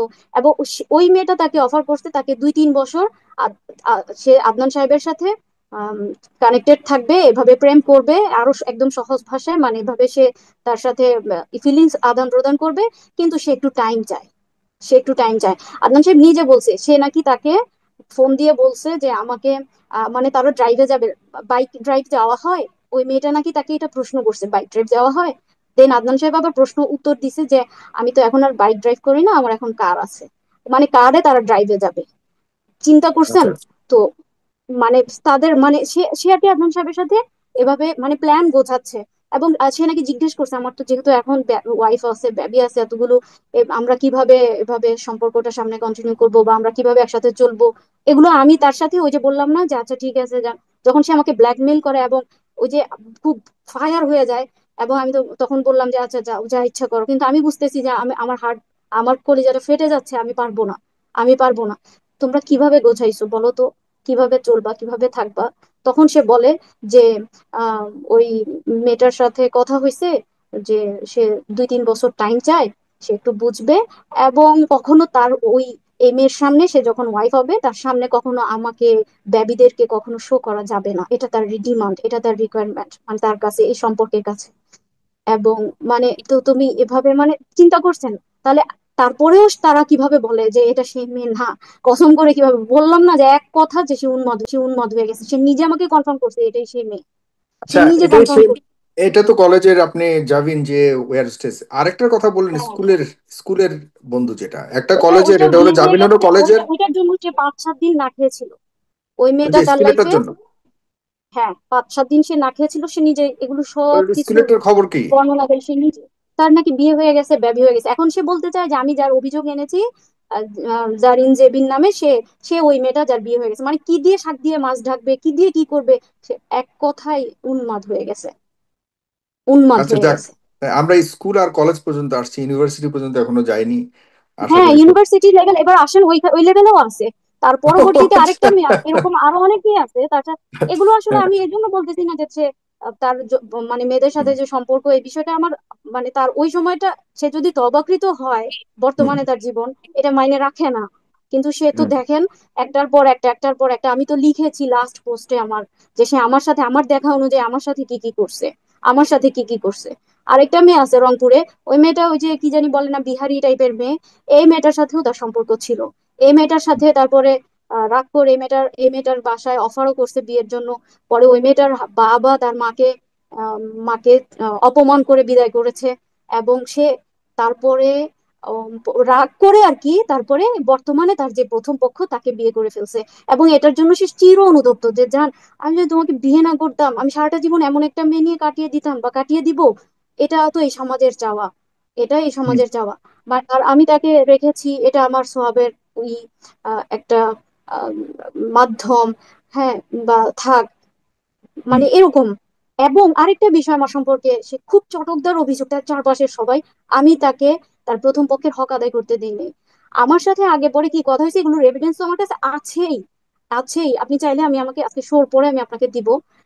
তো এই, তো তো তিনি আমাকে যা কথা দিয়েছেন ওগুলো তো আছে, ওগুলো বাদ। আমাকে কথা দেওয়া ছাড়াও আমার মা, আমার ভাই, আমার আত্মীয় স্বজন, ভাই বোন সবাইকে গোল করে চার সাইডে বসে সে নিজে কথা দিছে যে আমি একদিনের জন্য রংপুর যাব। মানে শুক্রবার বৃহস্পতিবার দিন যাব রাতে, ফ্রাইডে শুক্রবার থাকবো, শনিবার দিন আমি চলে আসবো।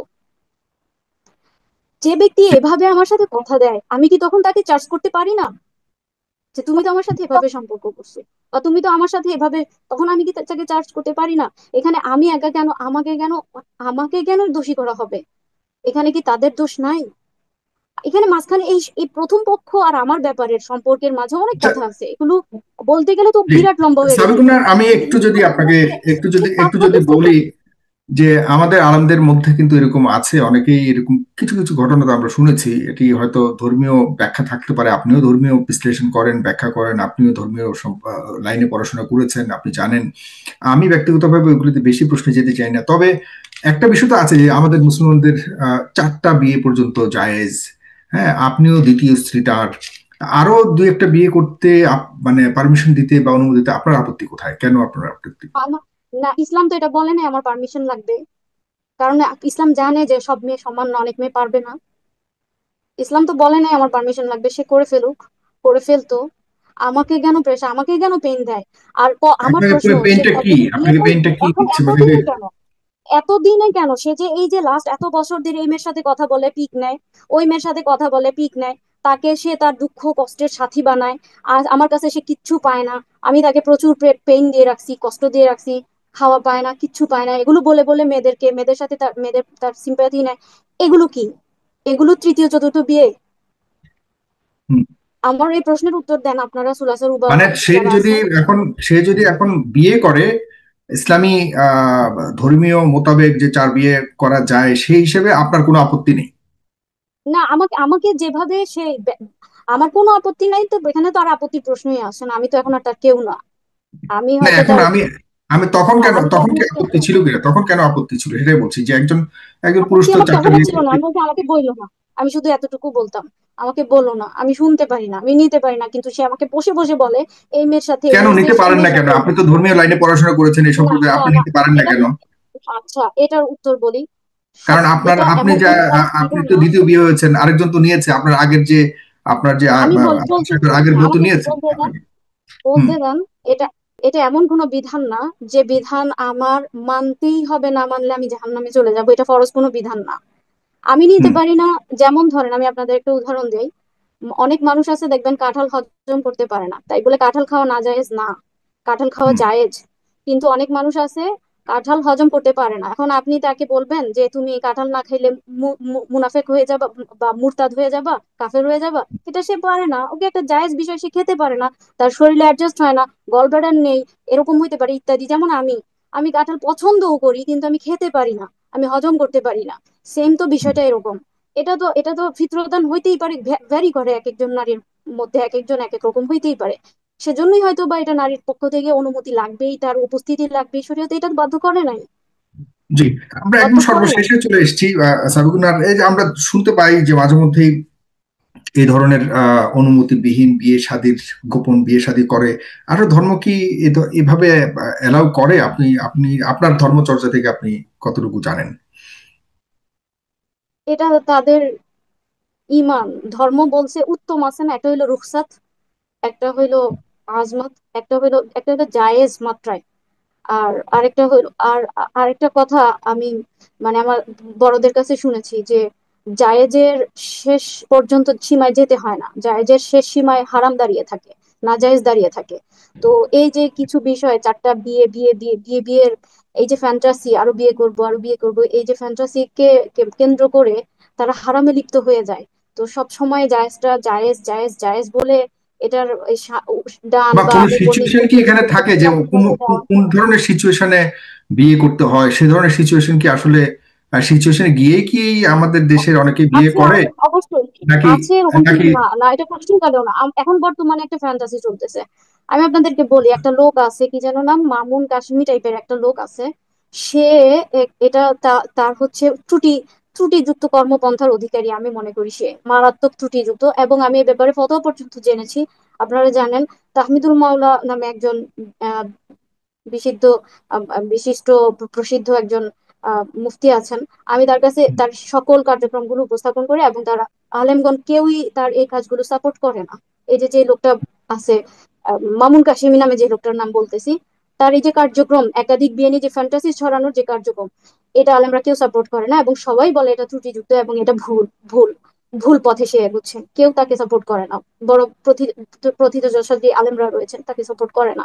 এই লোকটা কিন্তু আমার উসমানের বাবার পিছনে 2 বছর ধরে লাগছে, মেসেজ দেয়, আমি নিজে দেখেছি, আমি পাশে চা বানিয়ে নিয়ে আসছি, আমি পাশে বসে আছি, দেখি সে মেসেজ দেয় যে আপনার সাথে দেখা করতে, তার পেছনে পিছিয়ে পিছিয়ে ঘুরতেছে, প্রকাশ্যে সে পোস্টও দিছে আপনাকে বিয়ে করাতে চাই। এগুলো একটা প্রভাব রাখে, প্রভাব ফেলে।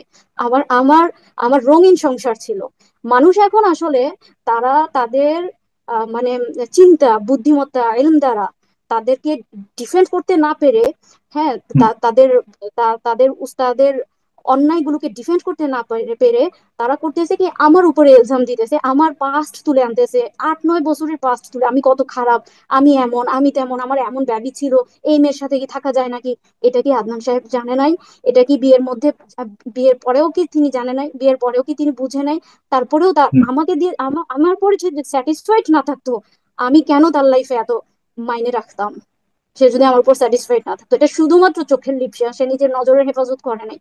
এবং আমি যা বলছি প্রতিটা শব্দ সত্য, সে নজরের হেফাজত করে নাই, করলে তার কোনো প্রয়োজন ছিল না, কোনো প্রয়োজন ছিল না এগুলো। হুম। এবং তাকে যে চারপাশ থেকে খোঁচানো, হ্যাঁ, বিভিন্ন ভাবে তাকে ইন্সপায়ার করা, এগুলো আমার জন্য আসলে আমার আমার পুরো সংসারটা ধূসর ছন্ন ছাড়া করে দিছে, আমার 2টা বেবি ছন্ন ছাড়া হয়ে গেছে। আমি জানি না যে কালকে থেকে আমাদের কি হবে, আমার বেবিদের জীবনটা কেমন হবে, এটা আমার জানার প্রয়োজনও নাই। আমার পূর্ণ তাওয়াক্কুল আছে আল্লাহর উপরে, এটা জি, আমার জানার প্রয়োজনও নেই। জি।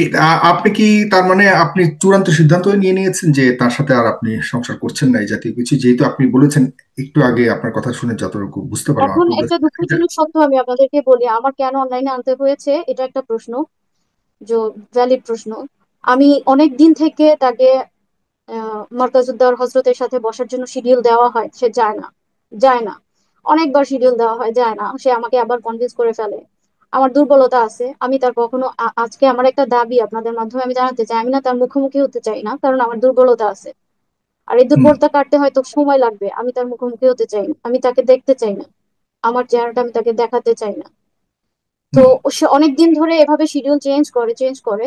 কিন্তু ফাইনালি আজকে আমি যখন মাত্র আপনার সাথে এখানে যোগ মানে জয়েন করতেছি, তখন আমাকে মানে আমার ছোট ভাই জানাচ্ছে যে ও হজরতের কাছে যাবে একটা সিদ্ধান্তের জন্য। চিন্তা করছেন? এখন আমি যেখানে জয়েন করে ফেলছি, জয়েন করতেছি, সবকিছু হুম প্রসেসিং, আমি তো কথা দিয়েছি, তো হুম। আমার তো এটা সম্ভব হয় নাই আজকে যাব। এখন দেখি যদি তারা আগ্রহী থাকে বসার জন্য, যেভাবে সমাধান হয় সেভাবে সমাধান করবে।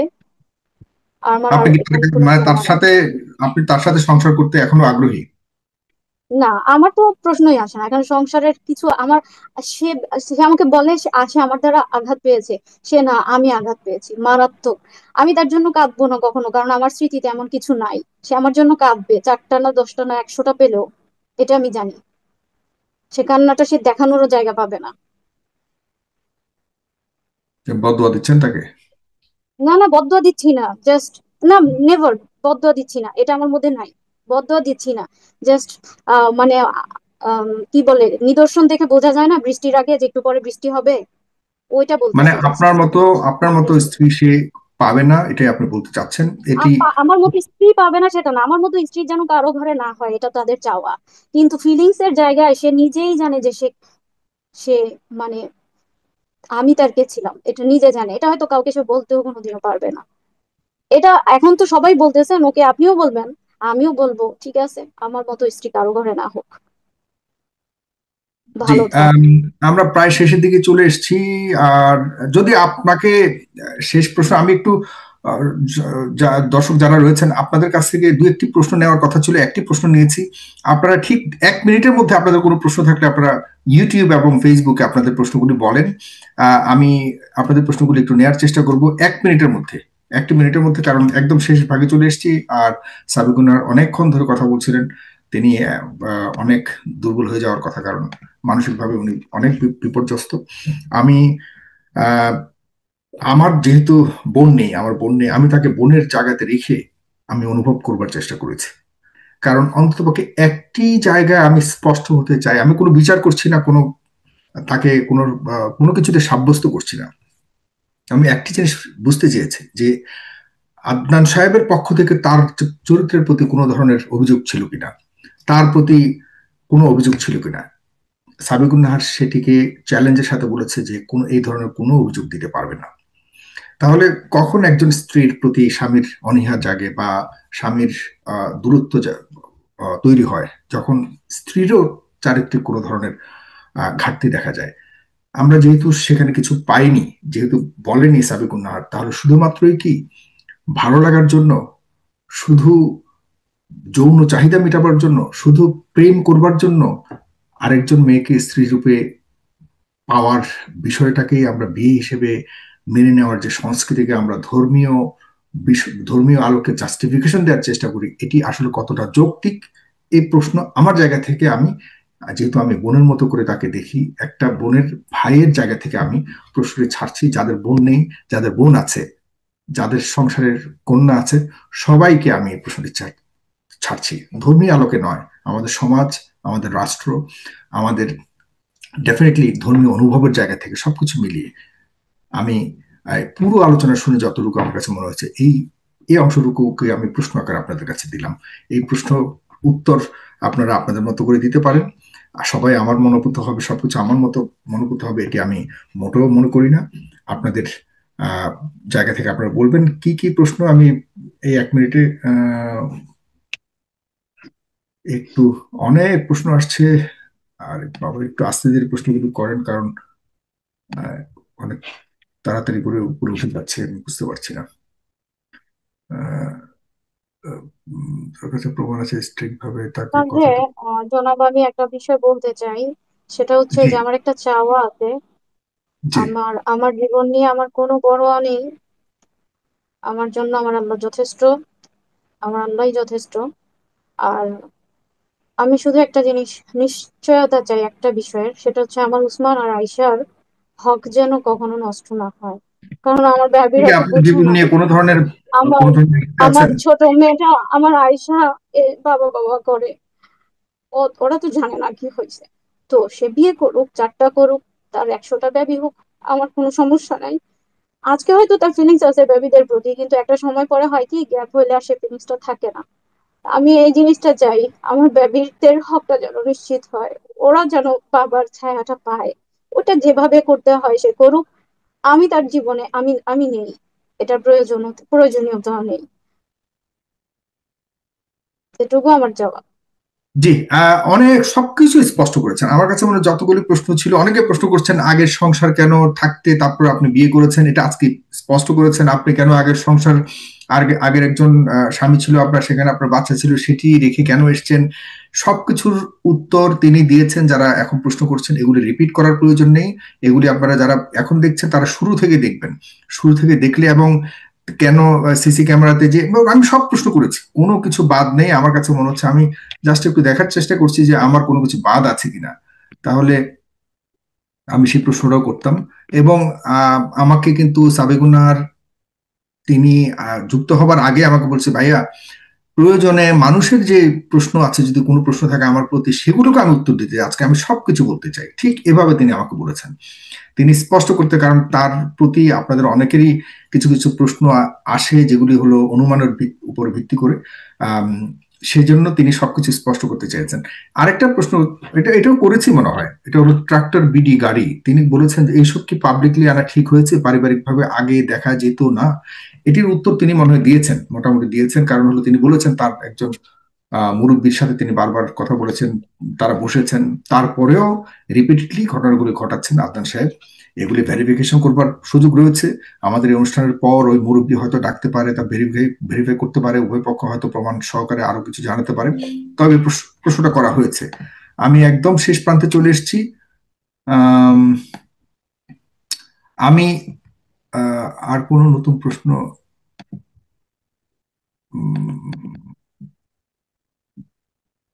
না, আমার কাছে মনে হয় কোনো প্রশ্ন নেই।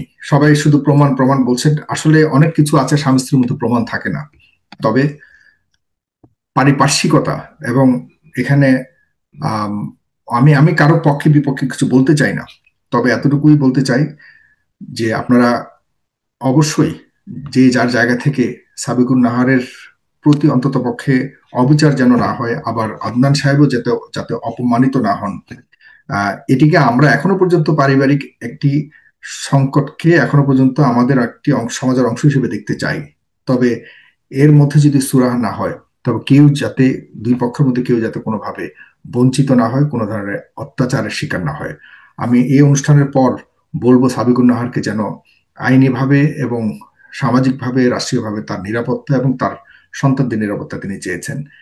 আমি মনে করি পাশাপাশি যেন সাবিকুন নাহারের নিরাপত্তা নিশ্চিত করা হয়। ভালো থাকবেন সবাই। সাবিকুন, আপনার কোনো কিছু বলবার থাকলে বলতে পারেন, শেষ কথা আমি শেষ করবো। আমার আমার একটা বার্তা দেওয়া, দুইটা বার্তা দেওয়ার আছে। একটা হচ্ছে যে রাম বাম নাস্তিক টাইপের যে সমাজের মানুষগুলো রয়েছে, যারা বর্তমান আমার লাইফের এই ক্রাইসিসটাকে নিয়ে বা হুজুর হুজুর বলে সমালোচনা করছে, তাদের উদ্দেশ্যে আমার এই বার্তা হচ্ছে যে আসলে এটা কোনো দিনের সাথে রিলেটেড না। যে আমি দিনের অ্যাডভান্টেজেস গুলো, মানে আমি সুবিধাগুলো আমি নিচ্ছি বলে এটা দিন খারাপ তা না। দিন অবশ্যই সুন্দর, ইসলাম অবশ্যই সুন্দর, ইসলামের প্রতিটা বিধান সুন্দর, প্রতিটা সিস্টেম সুন্দর। এখন কেউ যদি এটার মিস ইউজ করে, কুপ্রবৃত্তির দ্বারা আক্রান্ত হয়, আমার একটা কল মনে পড়তেছে, সেটা হচ্ছে আলী নদভী রহিমাহুল্লাহ, তার একটা কল আছে এরকম, একটা কিতাবে পড়েছিলাম যে কুপ্রবৃত্তি সবচাইতে বেশি আঘাতপ্রাপ্ত হয়েছে হচ্ছে আলেমদের দ্বারা, বা দিনের বার্তাবাহক যারা যারা ঝান্ডা ধরেছে তাদের দ্বারা। তো সেজন্য কুপ্রবৃত্তি যদি কোনো ফাঁক ফোকর পায় তাদেরকে কপুকাত করার জন্য, তাহলে সবচাইতে বেশি আঘাত করে আগে তাদেরকে, কারণ সে মাইরটা খেয়েছেই হচ্ছে আলেমদের মাধ্যমে, বা যারা দিনের ঝান্ডা ধরে তাদের দ্বারা। আমার কথাটা বুঝাতে পারছি কিনা? তো জি। এজন্য আসলে হয় কি, এই সমাজে বা দিন প্র্যাকটিস করে এই সমাজের বিষয়গুলো এত বেশি হাইলাইটেড হয়, এবং তারা খুব বেশি কুপ্রবৃত্তির দ্বারা আক্রান্ত হয়, ভুল পথে পা বাড়ায়, ভুল হয়ে যায় তাদের দ্বারা। তাই বলে দিন অসুন্দর এমনটা না। সেজন্য যারা আমরা দিনের জন্য কাজ করি, যারা কাজ করে তাদের উচিত হচ্ছে কি অনেক বেশি সংযত থাকা, কারণ সবচাইতে বেশি টার্গেটেড থাকে কুপ্রবৃত্তির কাছে তারাই, যারা দিনের ঝান্ডা উত্তোলন করার জন্য চেষ্টা করে, ঝান্ডা হাতে নেয়। তাদের সচেতনতা জরুরত ছিল। আর আরেকটা আমার বার্তা হচ্ছে যে আপনারা, আমি মাঝখানে একটা কথা আনলে হয়তো এই কথাটা ওখানে চলে আসতো, যে আপনারা যে এক একজনকে বিভিন্ন ফাউন্ডেশনে এক এক ভাবে ফিনান্সিয়াল হেল্প করেন, এই হেল্পটা করার ক্ষেত্রে যাকে তাকে কেন হেল্প করেন? কি দরকার? প্রতিষ্ঠিত কত বড় ফাউন্ডেশন আছে, সবাই মিলে এক জায়গায় কেন আমরা কাজ করি না? তারা তো এই আপনাদের দেওয়া টাকা দিয়ে বিভিন্ন জনকে, মানে যখন এই যে যারা কুপ্রবৃত্তি দ্বারা আক্রান্ত, লিপ্সা দ্বারা আক্রান্ত, তখন তারা হয় কি আপনাদের টাকায় ওই সুবিধাগুলো নেয়ার চেষ্টা করে। ধরেন একটা ফ্যামিলিকে আপনাদের টাকায় তারা সার্ভিস দিতে যায়, এবং ওই ফ্যামিলিটা তাদের প্রতি একটু দুর্বল থাকে, ওই ফ্যামিলির মেয়েকে তারা টার্গেট করে, ইত্যাদি বিষয়গুলো আপনারা কেন যাকে তাকে, যেখানে যে কেউ ইচ্ছা একটা ফাউন্ডেশন খুলে ফেলতে পারে, এটা কেন? কারণ অথচ আল্লাহ যেখানে বলছে ওয়াতাসিমু বিহাবলিল্লাহি জামিআ ওয়ালা তাফাররাকু, এটা বলছে না? তো প্রতিষ্ঠিত কত সংস্থা আছে, ওইখানে দেন, সবটাই তো উদ্দেশ্য। আমি বলবো বিশেষভাবে মার্কাজুদ দাওয়ায় দেন। মার্কাজুদ দাওয়ার এমন এমন একটা প্রতিষ্ঠান, আপনাদের অনুদান যদি ওখানে যায়, এটা একটা পয়সা পর্যন্ত আপনাদের বিফলে যাবে না। এবং এটা আপনাদের হচ্ছে কিয়ামতের দিন এমন হইতে পারে যে, মানে ওই যে হাদিস আছে না, যে হাদিস মানে একটা কলমটাও ইস্যু করে বলা হবে যে আমি আপনাকে একটা কলম দিয়েছিলাম, আমাকে মনে আছে কিনা। হ্যাঁ, এরকম আপনার নাজাতের ওসিলা হবে, এরকম একটা প্রতিষ্ঠানে দেন যাদের আপনার ডান বামে একেবারে পরিপূর্ণরূপে পবিত্রতা রয়েছে, সবকিছুর ক্ষেত্রে পবিত্রতা রয়েছে। তাছাড়া আবার আসুন্নাহ ফাউন্ডেশন তো আছে, এটা তো প্রতিষ্ঠিত, জানেন। তো আপনারা এই ধরনের প্রতিষ্ঠানগুলোতে আপনারা আপনারা অনুদানগুলো দেন, বা তাদেরকে আপনারা আরো সবাই মিলে একটা কাজ করেন। আমার একটু ব্যক্তি পরিচয় হয়েছে, আমার একটু নেম ফেম হয়েছে, আমি আলাদা একটা ফাউন্ডেশন করে ফেলি, এটাই তো ভুল, এটাই তো একটা অহংকার। কেন আমিও গিয়ে ওই প্রতিষ্ঠিত প্রতিষ্ঠানের সাথে সংযুক্ত হইতে পারি না? তো এটাই হলো আমার বার্তা, আমদের প্রতি, বামদের প্রতি, আর সর্বসাধারণের প্রতি। হুম। আমাদেরকে সচেতন হইতে হবে। আল্লাহ আমাদেরকে আচ্ছা, হেফাজত করুন। একটা প্রশ্ন আছে। শেষ প্রশ্ন। এটি হলো খুব গুরুত্বপূর্ণ প্রশ্ন। যখন আপনাকে নিয়ে আবু তো আদনানের নিখোঁজ, আবু তো আদনানকে খুঁজে বের করার জন্য আমরা লাইভ করছিলাম, টকশো করেছিলাম, কথা বলেছেন, তখন আপনার কাছে কি এই কোনো আইনজীবীর পক্ষ থেকে বা আমাদের পক্ষ থেকে, আই মিন আইনজীবীর আমাদের, যে আপনি খোলামেলা বলবেন, কারো পক্ষ থেকে কি আপনার কাছে কোনো টাকা চেয়েছিল, 1 কোটি টাকা চেয়েছিল, যে আবু তো মোহাম্মদ আদনানকে আমরা বের করে দিতে পারলে আপনাকে 1 কোটি টাকা, বা আপনি 1 কোটি টাকা দিলে তাকে বের করে দিব? 5 কোটি টাকা চেয়েছিল, এরকম চেয়েছে, সরাসরি এরকম বলে নাই, বলছে 5 কোটি টাকা যদি ম্যানেজ করতে পারেন তাহলে আমরা বের করে দিব, এটাও বলে নাই, বরং জাস্ট ইনফরমেশনটা কালেক্ট করা পসিবল হবে যে সে কোথায় আছে। কে বলেছে এটা? কি আমাদের পক্ষ থেকে? উম, আপনার পক্ষ থেকে এরকম না, মানে একজন ছিল আর কি। এটা আচ্ছা। হয়তো সে একটা প্রসেস ছিল আর কি, সে বুঝে বলছে বলছে যে এই এই প্রসেসে আমি যদি এভাবে এভাবে টাকা খাওয়াই, তাহলে আমরা ইনফরমেশনটা পাবো যে আসলে সে কোথায় আছে। তো সেজন্য কত টাকা লাগবে? 5 কোটি টাকা লাগবে, এরকম আচ্ছা, এটা তো সেটাই আমাদের বলছে। কোনো, আমি আমাদের ভেজিটেবলের পক্ষ থেকে তো এরকম কোনো কেউ কিছু বলেনি। আ- না, আপনি ফেস দ্য পিপল মানে হচ্ছে, আমি বুঝি আপনাকে হুম। আপনার সাথে রিলেটেড না। আচ্ছা, ঠিক আছে। না, কারণ এরকম একটা কথা উঠেছিল, আবু তো আদনান বলেছিল যে তাকে বের করে দেওয়ার শর্তে টাকা চেয়েছিল, যে কিছু একটা। যাই হোক, আহ, এখন আর তেমন কোনো প্রশ্ন আমার কাছে নেই। আমি সর্বশেষে একটা কথাই বলতে চাই, প্রিয় দর্শক, আপনাদের উদ্দেশ্যে। আহ, আমাদের কাছে, বিশেষ করে আমি, আলেমদের নিয়ে, আলেম সমাজ নিয়ে বহু অনুষ্ঠান করেছি। যখন বাংলাদেশে আলেম সমাজ নিয়ে কথা বলবার সাহস কেউ পেত না, তখন আমি কথা বলেছি। আলেম সমাজের বিভিন্ন ধরনের সমস্যা নিয়ে, খুব ভয়াবহ সমস্যা নিয়েও কথা বলেছে। মানে এগুলি নিয়ে আর বেশি বলতে চাই না। যে কারণে কোনো ধরনের সংকট হলেই বা সমস্যা হলেই আমার কাছে আসেন বিভিন্নভাবে এই সম্পর্কিত লোকজন। আমি কখনোই কিন্তু পারিবারিক কোনো বিষয় নিয়ে কোনো শো করিনি, কখনোই না। কারো পরিবার, কারণ এই ধরনের এই ঘটনা, সিমিলার ঘটনার অনেক ঘরে হয়েছে, অনেক সংসারে, কার সংসারে হয়েছে আর আমি বেশি প্রকাশ করতে চাই না, অনেকের সংসারে হয়। তাদের সেই সংসার থেকে কোনো না কোনো উপায়ে আমার কাছে পর্যন্ত এসে অনেকে বলার চেষ্টা করেছে যে অমুক এটা করেছে, তমুক এটা করেছে, একটু দয়া করে আমাদেরকে সাহায্য করেন, অমুক করছে। তো এই ঘটনাগুলি হচ্ছে অনেক ঘরেই, কিন্তু সংসারে আমাদের মা বোনেরা যারা স্ত্রী হিসেবে আছেন, বিভিন্ন ঘরে, তারা কিন্তু কোনো না কোনো অত্যাচারের শিকার হচ্ছেন। একদম খুব বেশি উড়িয়ে দেওয়ার মতো নয়। কখনো কখনো কারোটা সামনে আসে, কখনো কখনো কারোটা আসে না। সুতরাং যারা অত্যাচারিত হচ্ছে, আমরা পুরুষরা তো একদম আহ, খুব সহি সহি শুদ্ধ জীবন ব্যবস্থা আমাদের, এটা শতভাগ বলার কোনো সুযোগ নেই। আমাদের ভুল হতে পারে, তবে এই ভুলের কারণে কোনো নারী এরকম ভাবে নির্যাতিত হোক, এটি আমি ব্যক্তিগতভাবে চাই না, কোনোভাবেই চাই না।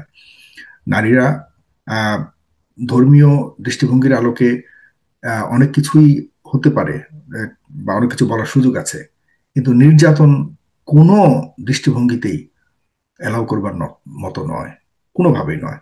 আমরা শেষের দিকে আমি এই আহ্বান করেই আচ্ছা আজকে শেষ জনাব, করছি। আমাকে নিয়ে আরেকটা অভিযোগ আছে, এই বিষয়টা একটু ক্লিয়ার না করলেই না। আমাকে নিয়ে একটা অভিযোগ আছে, সেটা হুম, হচ্ছে যে বলা হচ্ছে, আমাকে প্রশ্নবিদ্ধ করা হচ্ছে আমার আমার চলাফেরা নিয়ে।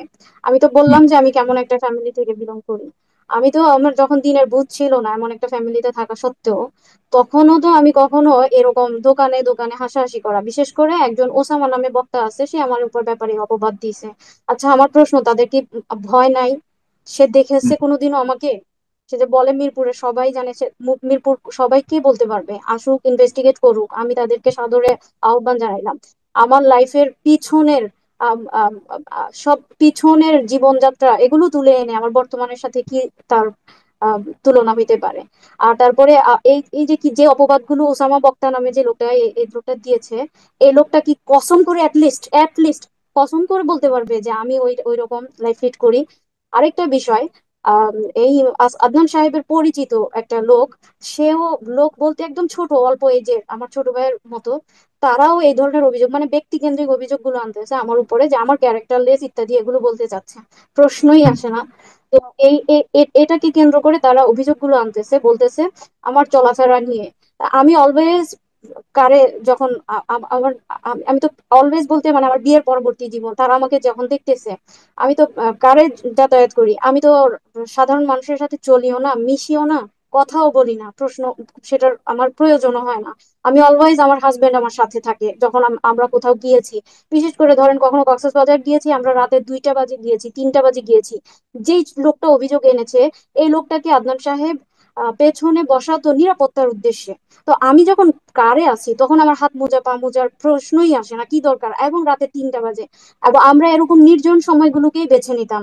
ওই সময় যদি আমি আমার হাজবেন্ডের সাথে চোখ সাজিয়ে বের হই, আর তাদেরকে যদি আমি একটু সুযোগ দেই, বা আমার হাজবেন্ড নিরাপত্তার জন্য পিছনে বসাইছে, আমরা কোনো বিষয়ে এনজয় করতেছি বা প্রসঙ্গত হেসে ফেলছি, সেটাকে যদি তারা ইস্যু করতে চায় যে মানুষের সামনে হাসি, এটা কখনোই প্রাসঙ্গিক না, এবং এটা কখনোই ইনসাফও না, যৌক্তিকও না, অযৌক্তিক সম্পূর্ণ একটা বিষয়, যেটা দ্বারা আমার পবিত্রতাকে, আমার ব্যক্তিসত্তাকে তারা কলুষিত করে, মানে তাদের সব অন্যায়গুলো ঢেকে ফেলা হচ্ছে, তাদের সব অন্যায়গুলো ঢেকে ফেলার চেষ্টা করা হচ্ছে। তো এগুলোর না কোনো চান্স নেই, তারা না বলুক, আমাকে আমার ব্যক্তিসত্তার কলুষিত করার জায়গা প্রথমে প্রশ্নবিদ্ধ হবে তাহলে তাদের উস্তাদ। সে নিজে ছিল আমার সাথে যখন আমি চোখ সাজালাম, কিংবা আমার হাত মোজা নাই, রাতের 3টা বাজে আমি আমার হাজবেন্ড সব আমরা সবসময় এমন নির্জন জায়গাতেই থাকতাম বা থাকি যখন কোথাও গিয়েছি। আর এখানে আমার হাজবেন্ড অলওয়েজ আমার সাথে। আমি তো কারোর সাথে চলিও না, আমার ইভেন আমার আপনজন ভাই বোন এদের সাথে আমার প্রয়োজনের বেশি কথা হয় না। আমার এই জীবনে একটা মানুষ ছিল, একটা মানুষের সাথেই কথা বলছি, একটা মানুষের সাথেই সব হয়েছে, একটা মানুষের সাথেই আমার চলাফেরা, কথাবার্তা, রাগ কষ্ট, ভালোবাসা সব তার সাথেই ছিল, এটা সেও জানে। আমি এত বেশি একা, সে জানে, লাইফ লিড করেছি। ঠিক, তো এই যে আমার নামে, আমার ব্যক্তিসত্তার উপরে এই অভিযোগগুলো আনা হয়, এই বিষয়টা আমার একটু বলা জরুরি ছিল। তারা যে ঠিক। অভিযোগগুলো আনে, আরেকটা বিষয় বলে যে হাই হিলের বিষয়। আমি ধরেন বিভিন্ন কনফারেন্সে হাই হিল না পড়লে, যে ডায়াসের সামনে বক্তব্য দেওয়া, আলোচনা করার জন্য হাই হিলটা সহায়ক, এটা ছাড়াও আমি একদম ছোটবেলা থেকে হাই হিল অভ্যস্ত। এখন এই বিষয়গুলো নিয়ে আমার পবিত্রতাকে কলুষিত, হাই হিলে কি পবিত্রতার সমস্যা আছে? না, এটা কি ধর্মের সমস্যা? হাই হিল তো, না হাই হিল তো মানে এটার ইখতিলাফি একটা মাসালা, কেউ কেউ বলতেছেন হারাম ওকে, কিন্তু এটার একেবারে অকাট্য রূপে, মানে আমি ইমান থেকে খারিজ হয়ে গেছি এরকম কিভাবে, বা বা হারাম একেবারে অকাট্য রূপে হানাফি মাযহাবে এটা বলতে পারবে? আমি তো জানি কেউ হুম, মাসালা আছে, বললাম তো মতভেদ আছে। কেউ কেউ বলতেছেন হারাম।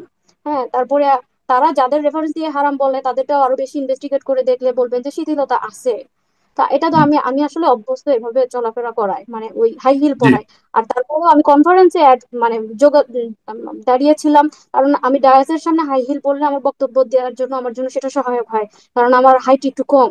এটা তো তারা জানে, দেখেছে, আমার হাজবেন্ড জানে, আমার ঠিক। হাজবেন্ড আমার সাথে আছে। তো তো এই বিষয়গুলো তাদের নিয়ে বারবার আমাকে মানে কলুষিত করা, মানে তাদের আর কোনো যুক্তি নাই, তাদের এলম নাই, তাদের আকল নাই, তাদের বলার কোনো জায়গা নাই। এখন তারা বাঁচতে পারে একটা বললেই যে মেয়েটা ভালো না, এখন এই পথটাই তারা বেছে নিয়েছে। তারা বলতেছে আমি নাকি আমার মৃত বাবার কথা বলি। আসলে এটা কি স্বাভাবিক না? আমরা কথা প্রসঙ্গে হাজব্যান্ড ওয়াইফ ধরেন কথা বলতেছি, তখন তখন আমরা বসে আলোচনার প্রশ্নে এরকম বলছি আমার বাবা আমার মাকে অনেক কষ্ট দিছে ইত্যাদি বলতে পারি না? যেমন নাকি সে নিজেও বলছে তার বাবা তার মায়ের অত্যাচারে হার্ট অ্যাটাক করে অল্প বয়সে মারা গেছে, এটা সে নিজে বলছে। অস্বীকার করুক, ভুলে গেছে, হয়তো ভুলে যায়, ভুলে যায়। হুম। এবং সে ঠিক বলে আছে। যে আমার মা এখন এত ভালো, আমার মা আগে এরকম ছিল না। সে নিজে নিজে দেয়। এগুলো কি অভিযোগ? মা তো মাই, বাবা তো বাবাই। কথা প্রসঙ্গে এরকম কত ছোটখাটো বিষয় আছে, এগুলো আনা, এগুলো আসলেই খুবই অযৌক্তিক এবং খুবই লজ্জাজনক, দুঃখজনকও বটে যে এই বিষয়টা আমার এখানে এক্সপ্লেন করতে হচ্ছে। এ পর্যন্তই, আমার আর আসলে কিছু বলার নাই। যারা বিশ্বাস করবে, তারা যারা প্রশস্ত হৃদয় সংকীর্ণতা মুক্ত, তাদের বিশ্বাস করার জন্য আর কিছু প্রয়োজন নাই, আমি নিজেই প্রমাণ। আর যারা অবিশ্বাসী, যাদের সংকীর্ণতা রয়েছে মনে, তাদের সামনে ওই যে বললাম না, আকাশমাত থেকে ফেরেশতা নেমে আসলেও তার আরেকটা রিজন বের করবে। ঠিক জি। আছে, জনাব আল্লাহ রাব্বুল আলামিন আপনাকে উত্তম প্রতিদান দান করেন এবং হেদায়েতের পরিপূর্ণ হেদায়েতের উপরে চলার তৌফিক দান করেন। আজকে তাহলে এ পর্যন্তই, আমি বিদায় নিচ্ছি। আপনি তো ধর্মীয় লাইনে তো পড়াশোনা করেছেন, রাইট? জি। আচ্ছা, আচ্ছা। না, কারণ অনেকেই তো প্রশ্ন করছেন, তারাও ধর্মীয় লাইনে পড়াশোনা করেছেন। আপনি যে জেনারেল লাইনের আহ, মানে পড়াশোনা করেই যে কথা বলছেন তা না, আপনিও ধর্ম নিয়ে যথেষ্ট আপনার বিশ্লেষণ রয়েছে, আপনি রিসার্চ করেছেন বা ধর্ম সম্পর্কে জানেন, জেনে শুনে আপনি কথাগুলো বলেছেন। এগুলো একটু জানিয়ে রাখলাম আমাদের দর্শকদের প্রতি। প্রিয় দর্শক, আপনাদের কি আর নতুন কোনো প্রশ্ন না নিয়ে আপনাদের কাছ থেকে এখানে শেষ করছি। সাবিকুন নাহার, আপনাকে অনেক অনেক ধন্যবাদ। আপনার পাশেই থাকবো বলে সেই তখন বলেছিলাম, আজকে জি, কোনো না কোনো উপায়ে শুক্রিয়া। আপনার পাশে থাকার একটা সুযোগ হলো। আপনি ভালো থাকুন। আপনি একা নন। যদি আপনি সঠিক পথে থাকেন, অবশ্যই আপনার পাশে আল্লাহ থাকবেন। এটাই হলো বেশ। আহ, আল্লাহর একমাত্র, আল্লাহকে পাওয়ার বা আল্লাহকে অনুভব করবার একমাত্র উপায় হলো যে আপনি যখন বিপদে পড়বেন তখন আল্লাহ আপনার পাশে কোনো না কোনো ভাবে থাকবেন।